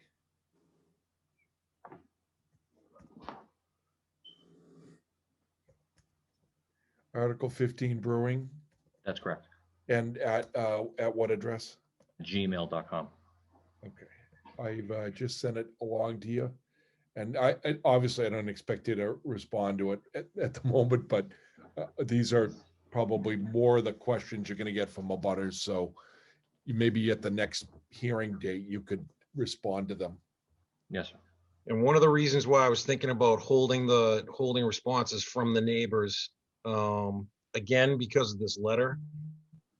But the big thing is that we need a lot of updates to the site plan, which are going to change a lot of things, as well as the narrative now that Tom's going to require. A lot of things are going to change from what I can see. So and Rob, the letter from the neighbors isn't all critical. It says they've been open and thoughtful. So it again is not a entirely negative letter. Oh yeah, no, it's and I agree with that. I absolutely agree with that. I just want to make sure that Mr. Reardon has basically ample opportunity to be able to put all this stuff together, so the board has time to look at it. The general public has time to actually see a good presentation, a well-presented idea on paper. Because right now it's a pretty picture. It's a pretty picture, but it doesn't work. So Attorney Galvin, I let you make the decision on this one. If you think we should open it up to the general public, because I know they're probably looking to say something. It's about 9:10 or thereabouts. Maybe it would be helpful to the applicant to hear from some of the abutters to the project for a little bit. But I think you can tell the abutters that there'll be a further opportunity and there's going to be some plan revisions. So if they can hold their comments, it might be a good idea to hold them unless they really just can't. Okay, I'm gonna open it up to the general Rob, public. can I Well, say one more thing? Mr. Baker, go for it. There is a utility easement that runs through that property out to Forest Street. Are you gonna do this again? Sorry. No, you're good. You're good. So that's a major concern. That's a major concern. If there's a drainage easement or something running through this, The sewer easement, I believe. even better. Sewer We're and gonna water. we're gonna need to, this is stuff that we're gonna need to see on this plan. So, Mr. Baker, good catch again. The neighbors mentioned that in their, it's in the Yes. neighbor letter. All right, so. Mr. Galvin, I still haven't gotten that letter. Just, I don't know if you wanted to try to send that again. Let me just see here. So just to clarify, it wasn't the number 15, it's spelled out FIFTEEN. Oh, okay, that's why it didn't go through.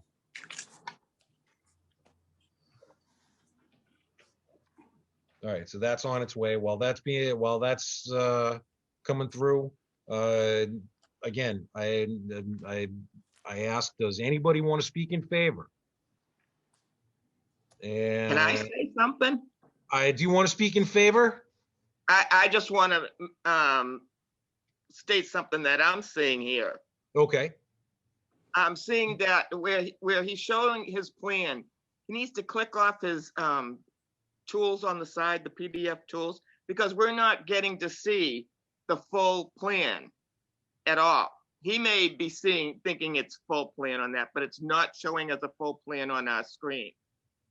The other question I have is, if your patio is in back and your food truck's in front, are people gonna walk all the way around to use the patio? Hey, Mary, do me a favor. I need name and address for the record. 754 Union Street, Rockland, Mass. Mary Parsons. Up of VFW Drive. Thank you. I'm sorry. The other issue is the issue of live music. Even just the guitar with amplifiers can be very loud. And I know up the street, Players Music is inside. Completely inside. But I want to know where he's doing his brewing. And I want to see that on a plan.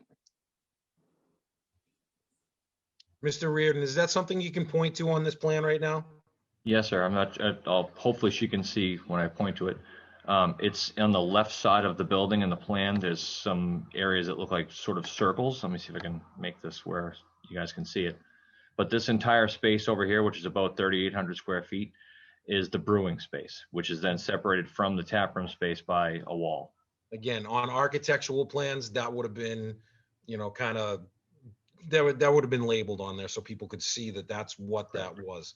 Just understand that these plans, we just did these as a best way to just sort of show you guys. My architect said that, just to make them for zoning. And again, the numbers of seats weren't accurate based upon what we thought we were going to be able to squeeze in there. It was just more of a showing you guys this was a seating area, with the understanding that when we came to the building department, we were going to have to address the idea of what is the seating based on the parking, stuff like that. So just understand I wasn't trying to like sneak one past the goalie with 170 seats or something like that here. No, absolutely. That's absolutely understood. A lot of people come in like this. They come in with a basic presentation plan, but unfortunately basic doesn't get all the answers. And unfortunately, in order to make a determination if this works for a special permit, we do need all the answers.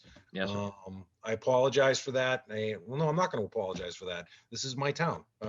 This is a big deal. No, again, I like the idea of this coming in. It's just, it needs to be done the right way. So. And we need to know exactly, you said something about how many gallons you use to create the beer? Yes, ma'am. It's about 450 gallons per batch. Okay, I thought. Okay, how does that equate in bottles and cans? So that's going to be. How many 12 ounces go into 450 gallons? Yeah, it's a 16-ounce can that we use in a 16-ounce pour. So now it's going to 16. Come on, man. Yeah, that's where we're at. We're 16. That's what we worked out of Weymouth. Nice. Hey, this is Sean Gilday. I'm generally in favor of this. I'm in a butter 405 Forest. I just wanted to say I do, like most other have said, want to see the future plans. But I like the idea, as long as the smell and the lights and the noise. Acoustic guitar shouldn't be too bad. And it's Thursday through Sunday. Thanks. Thank you, Sean. Anybody else want to speak in favor? This is Peggy Dean, 393 Forest Street.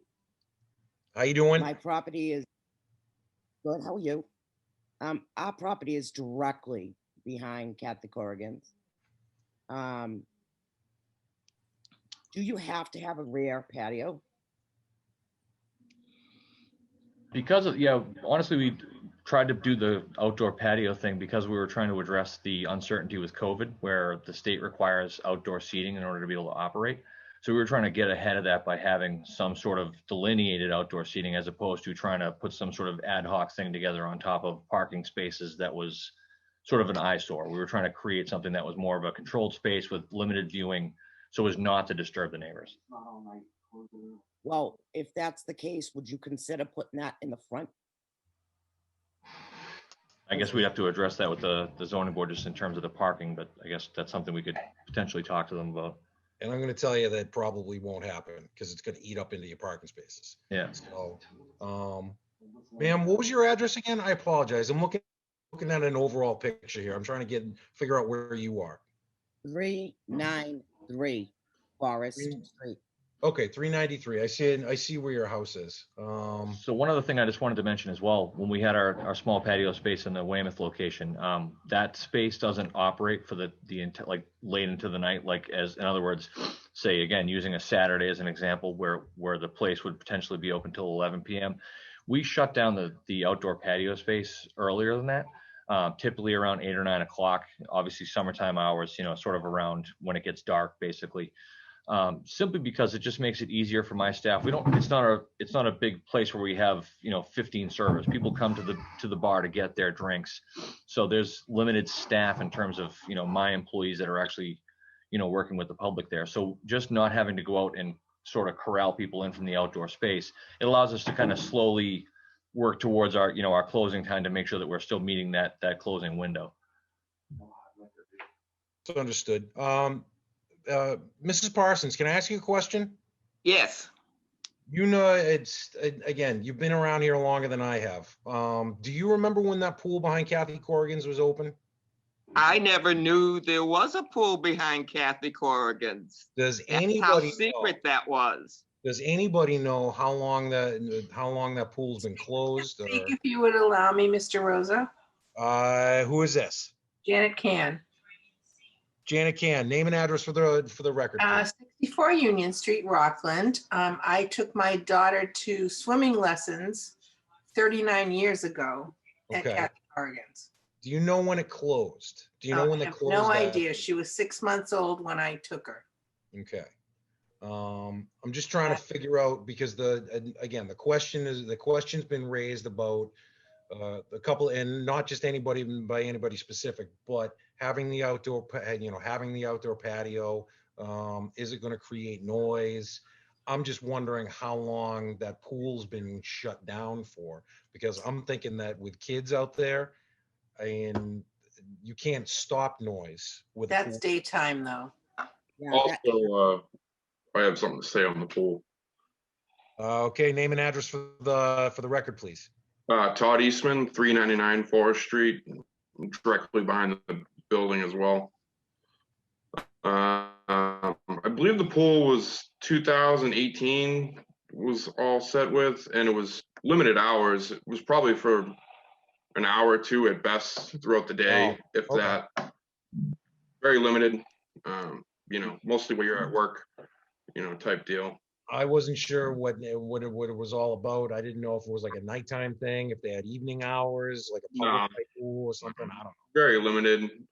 They weren't really outside much in the pool area as much as people would think. Okay. Also, I just have something to add as well, if you don't mind. No, please. So the plan to me, I like the idea. I participated in Article 15 in Weymouth You know, I've been there quite a few times, I like the establishment.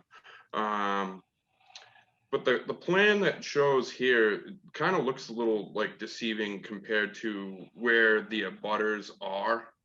So in perspective, if I had to put a number on it, like to the back of my house, to the back of their building's probably within like 125 feet.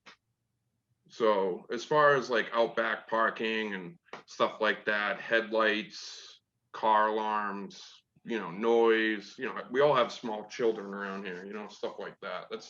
That's basically my only concern. All right, what I can tell you is you are 130 feet from the back of the building, from the closest corner. And then as far as moving wall. And the thing is that based on where, where they're talking about parking and everything, you won't see any of the lights. Oh yeah, it's all, so all right, so I got it flipped. It's on the other side of the. You said 399, correct? Yeah, so it's complete. It's so all right. So if I'm looking at it, then it's on the other side of the. Yeah. Oh, yeah. All right. See, again, this is why we need good site plans, and because the good site plan is going to show abutting properties, abutting owners. So anybody that does directly abut this, you're going to see your name on the plan, you know, with your address on there, and you'll be able to see. Again, I do not like to keep harping on this. This is why that 074562 needs to turn their microphone off again. I'm waiting. Thank you. So I absolutely appreciate your concern, Mr. Eastman. I just have one small other thing to add too, if you don't. Sure, go for it.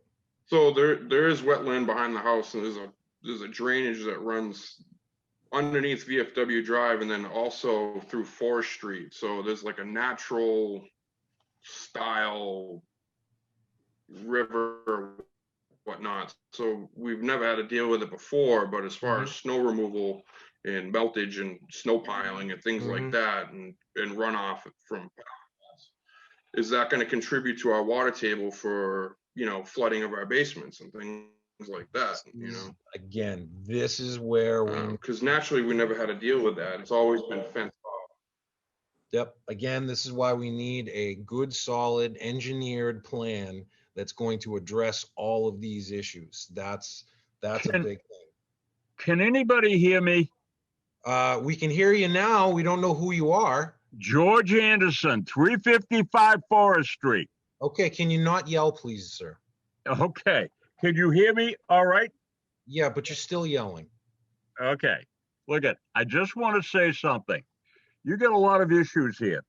First of all, somebody brought up something before about the easement that goes through there. Yes, there is an easement. It's a 19-foot wide easement that goes from Forest Street all the way down along that property line, okay? That's one thing. You've got an issue here that probably doesn't need to deal with the brewery. It needs to deal with Mr. Sassani. He's filling in things that has a lot of runoff down there, and it's all going into the wetlands.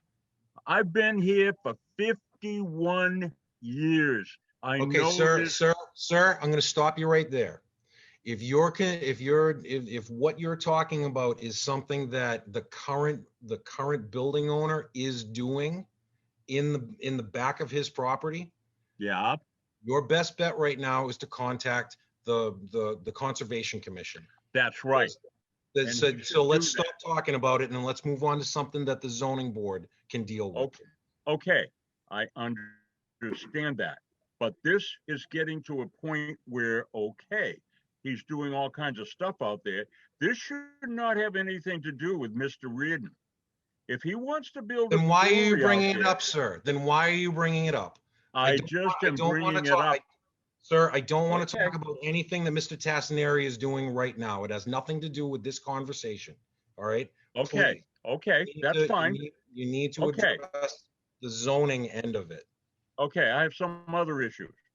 All right. First of all, you got that, it's been there for ages and ages. It's that, it's the zoning thing. It's not, I've seen the guys from the water department down here so many times in the last week, and actually not weeks, a couple of months, and they're trying to find out what is going on with the water down there. I have no idea what's going on, but it's off of Forest Street and it comes through that easement. That easement has been there for ages and ages. And if you want to know when the swimming pool was in there, it was put in 1973. Okay. Year I was born. That's awesome. Okay. Yeah, I know that because I've lived here since 1969. Cool. And I said, I know the land quite well. They built the building in 1972 and 73. They put the pool in there then. That pool has been there that long. That help you? Does that help you? No, what I need to know is what is your concern zoning wise at this point, sir? Zoning wise, look, I said, what do I want? I don't know. The only thing I'm concerned with, and I think it's in the letter we wrote to you people. Okay. I said, the only thing I care about, I don't want anything coming up that easement. I said, you got two houses. I don't need that. It's an easement that was built for utilities. When I first moved to this place, I wanted to buy that. I wanted to buy that, but they said you couldn't do it because it was a fire lane. This goes back a long way, guys. Well, then again, sir, I don't mean to cut you off, but we don't know where that is on paper right now. We don't know where that is on the ground. So once the new site plan comes in, everybody will be able to see that, and the zoning board will be able to address your concern. I'm just saying something too. You got the easements there. You have to have them from Forest Street down. I don't have a problem with that. Mm-hmm. What I have a problem with is people coming through there. I don't know what's going to happen. I don't want people walking back and forth through there. So you don't want people Corrigan had that down there. She put a fence up because she didn't want people coming on Forest Street coming down there. It was private property. I don't know. All right, sir. So you do it. So hold on, sir. I'm trying to address your concern. What you're saying is that that you do not want people coming from this establishment down the easement onto Forest Street. Exactly, or vice versa. Okay. So you don't want people from Forest Street to be able to walk down the easement to go to the brewery? Not particularly. I don't know what's going to happen. It's going to work one way or the other or both. I don't know how to explain that, but I don't want people walking through my yard at night. There's something, do you understand what I'm saying? But that's the first time that you actually said that the easement was right next to your yard. Oh, it is. It's right next to it. Well, why didn't you say that in the first place? If you had said that in the first place, I would have said, yeah, that's not right. Okay. This is not a public, it's not a public easement. Zone. Yeah. Right. It's not a public easement. Do you understand? Well, I'm sorry, sir. All I see is George A. What was your last name again, sir? Anderson. Anderson, I appreciate the comment, sir. That opened up my eyes 100%. I have a town forest named after me. Thank you, sir. I appreciate that. Is there anybody else that wants to speak I said, it's like, there's a lot of issues here and I'm sure it'll come back again, but whatever. Yep. Okay. I appreciate it, George. Thank you. We got to move on. You. Does anybody else want to speak in favor here? All right. Can I say something? Depends on who we're talking to. I see Christopher's IP. Oh, yeah. Sorry. Christopher Sproles, 47 Franklin Ave, Rockland, Mass. Thank you, sir. Go for it. First of all, I'll come out and say, me and my family, we are actually Leo's next door neighbor, and we are in full support. We are patrons of Article 15 over the years. He had a very successful business in Weymouth, and we're excited to see a successful business come to that building, dress that area up a little bit. I just wanted to put it out there. He's a Canton firefighter. He's a good guy. Does a lot for the veterans. Does a lot for community, and I think it would be a excellent addition to our community. That's all I wanted to say. Thank you, Mr. Reardon. I think this man needs a permanent parking space on the premises. He basically had a tap line from my house to his house. He'll be all set. Nice. And again, I don't want it to go unsaid. the volume of what you do for the community that you're in currently, I don't want you to know, I don't want you to think that goes, that nobody knows. I don't want you to think that goes unsaid. I believe this could be a very good thing for the town, but again, like I said, it has to be done right. So is there anybody else that wants to speak in favor, or we're going back and forth in favor, opposed? Is there anybody else that wants to say anything? Mr. Chairman, may I say something? Who is that? John Tassinari, one of the Mr. owners. of Mr. Tassinari, how you doing, sir? I'm well. How are you this evening? Not too bad. What do you have to say? I would just like to let the neighbors know that we really did take into strong consideration that they do live there. Although the building is an industrial one building in that zone, we like to be good neighbors. We do have significant investment in the area. We have many buildings. We typically don't have many people that aren't pleased with us because we try to get along with everybody and keep them pleased. As to the easement, we have no intention of using that easement. It's all planted grass. There's a small gate existing that's there. There's absolutely no intention of disrupting that. It is a utility easement. That's how our water line is fed through the back street to the front street.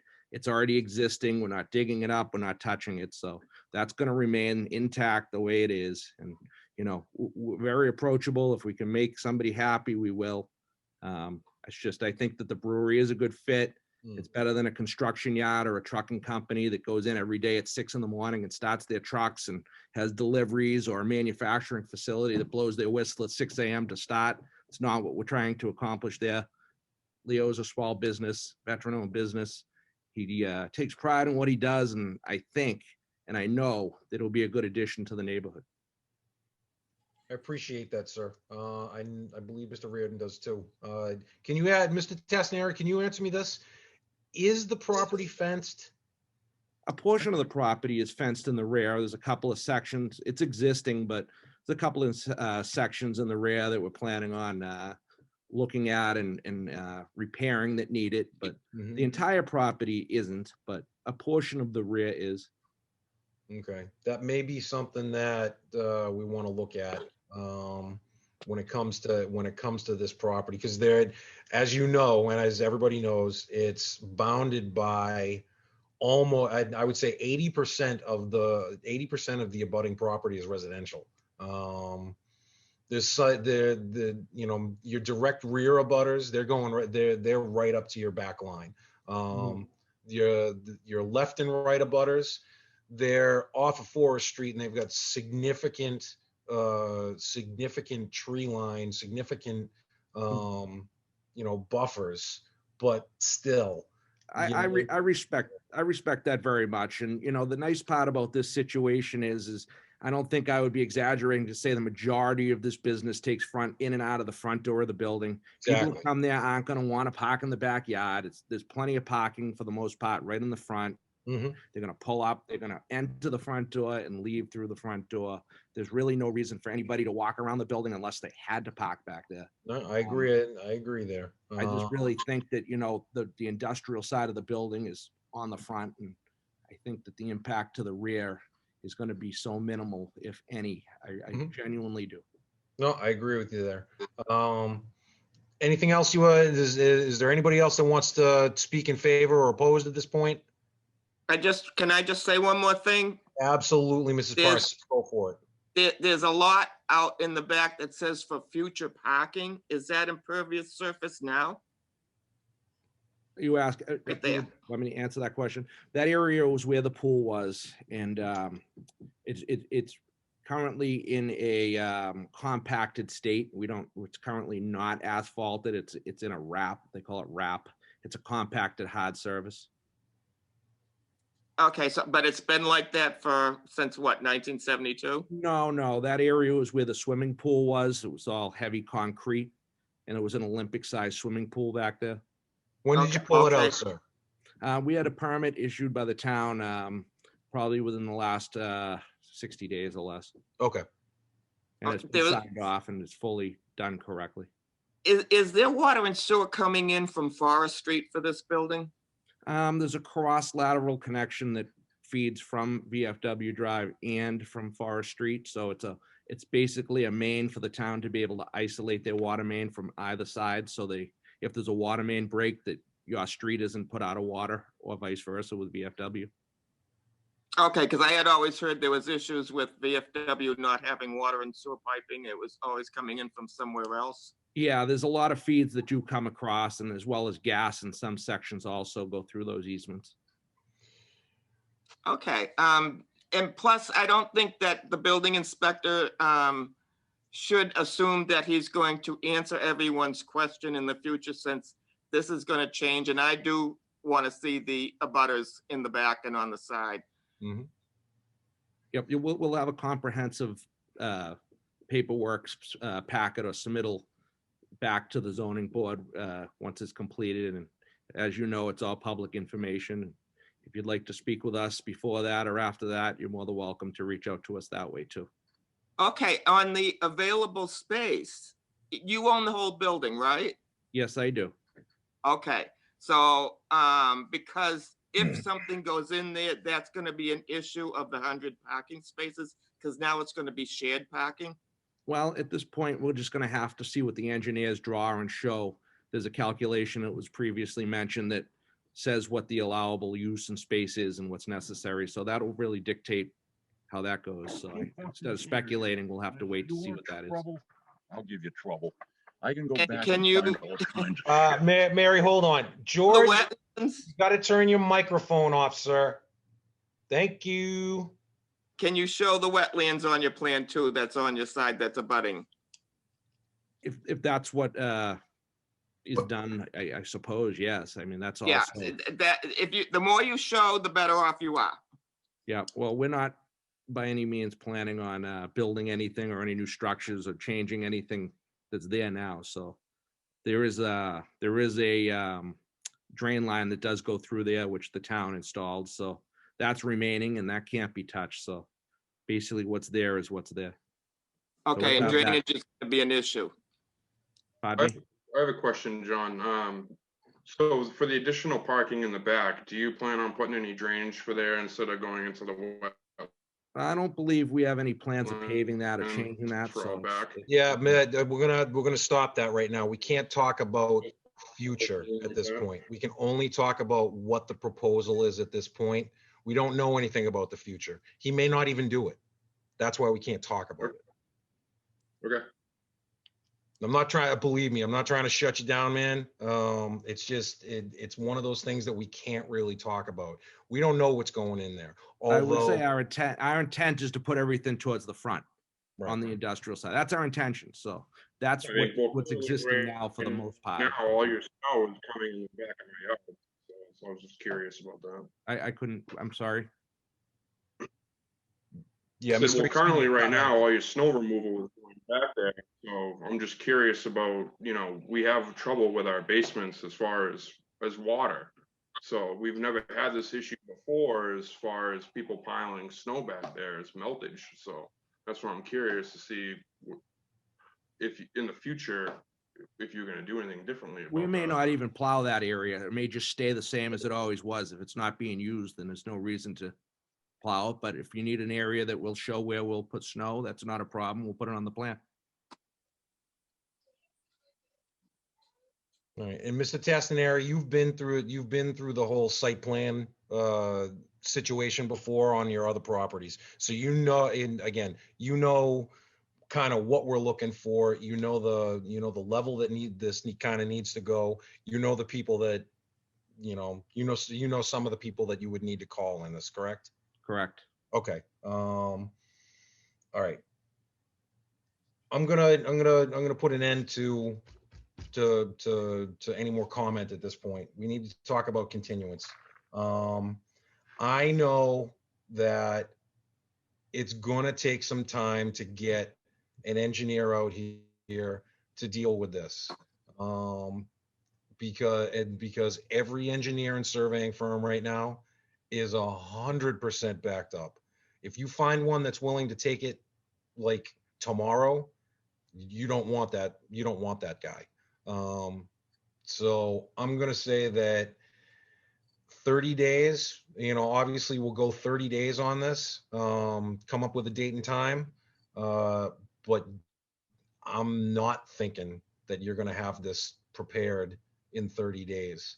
You'll be hard pressed to find an engineer or a surveyor that'll take this job on, and get it done with, before a month and a half. So, we'll start at 30. And if for some reason you have to continue, just make sure, Mr. Reardon, you probably, since you're the applicant on this one, just make sure you contact the zoning board. If you think you're not going to make that 30 days, contact the zoning board. We can push it, we can just continue the meeting and push that out. Because again, I know what it's going to take to do this job. I know how long it's going to take to do this job. And I know that every surveyor worth his salt is 100% booked and literally telling people a month out. So that's the issue. Kim, where are you? Rob, can we take that picture down now? Oh yeah, Mr. Reardon, can you unshare your screen? Yeah, there we go. Thank you, sir. Appreciate that. Kim, where are you? There you are. Hey, Talk to me about some times, dates and times. March 16th or April 6th or April 20th? What works? What did you say? Which one did you say we had the other thing on? March 16th has Concord still on it, so. Okay. I'm gonna say we're gonna do it on that date because I received notification that they want to continue anyway. Okay. So we can do it on that date. That was the only thing that was on that date, right? Correct. Okay, so that'll be if it comes down to it, they're gonna want to get that. That'll be 2 continuances, but potentially. But all right. Say the date and time. Say the date and time again, Kim. March 16th, and so Concord Street was at 7:30. Do you want to do this one same time? Just call it 7:45. And it's Rob, if you schedule them both at 7:30 and Concord Street continues, you can start this one right at 7:30. Then Kim, you heard that? Yep. 7:30. You can schedule them both at the same time and you'll just go to one after the other. So yeah, but then it's my smoke break. Sorry. So no, said that works. March 16th at 7:30. I would entertain a motion from one of my voting board members for that. So moved, Mr. Chairman.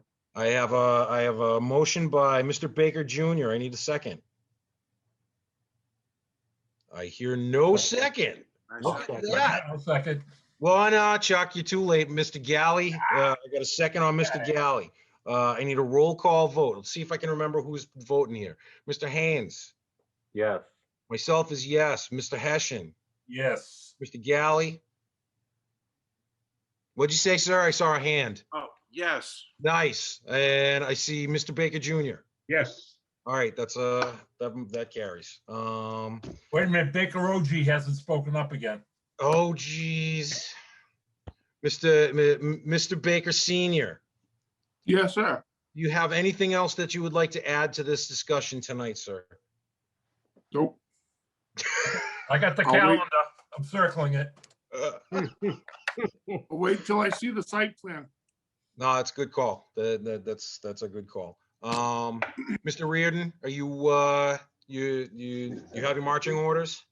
Yes, sir. I'm pretty clear on what needs to happen. So. All right. If there's any questions, if there's any problems, reach out to Attorney Galvin through the zoning board. You can reach out to me if there's any problems, questions, whatever I can do to help. I will do I'll do whatever I can within the within the powers that I have. So I appreciate that, sir. I really do. If there's any questions, feel free to give us a call. I think that's about it. And what is it, Mr. Baker? What's the next step? You need to do the minutes Okay. from Mr. McGee's. Kim, everybody's got the minutes, right? Yes. Yes. All right. Everybody happy? I saw no issues with them. Nope. All right, I need a motion to approve the minutes. I'll make a motion to approve the minutes. I got a motion, I need a second. Second, No, we got a second. All right, I'm gonna roll call vote. Mr. Haynes, Yes. myself is a yes. Mr. Hessian, Yes. Mr. Galley, yes. Mr. Baker Jr. Yes. Motion carries. Minutes approved. Mr. Baker. Motion to adjourn. Motion to adjourn. Second.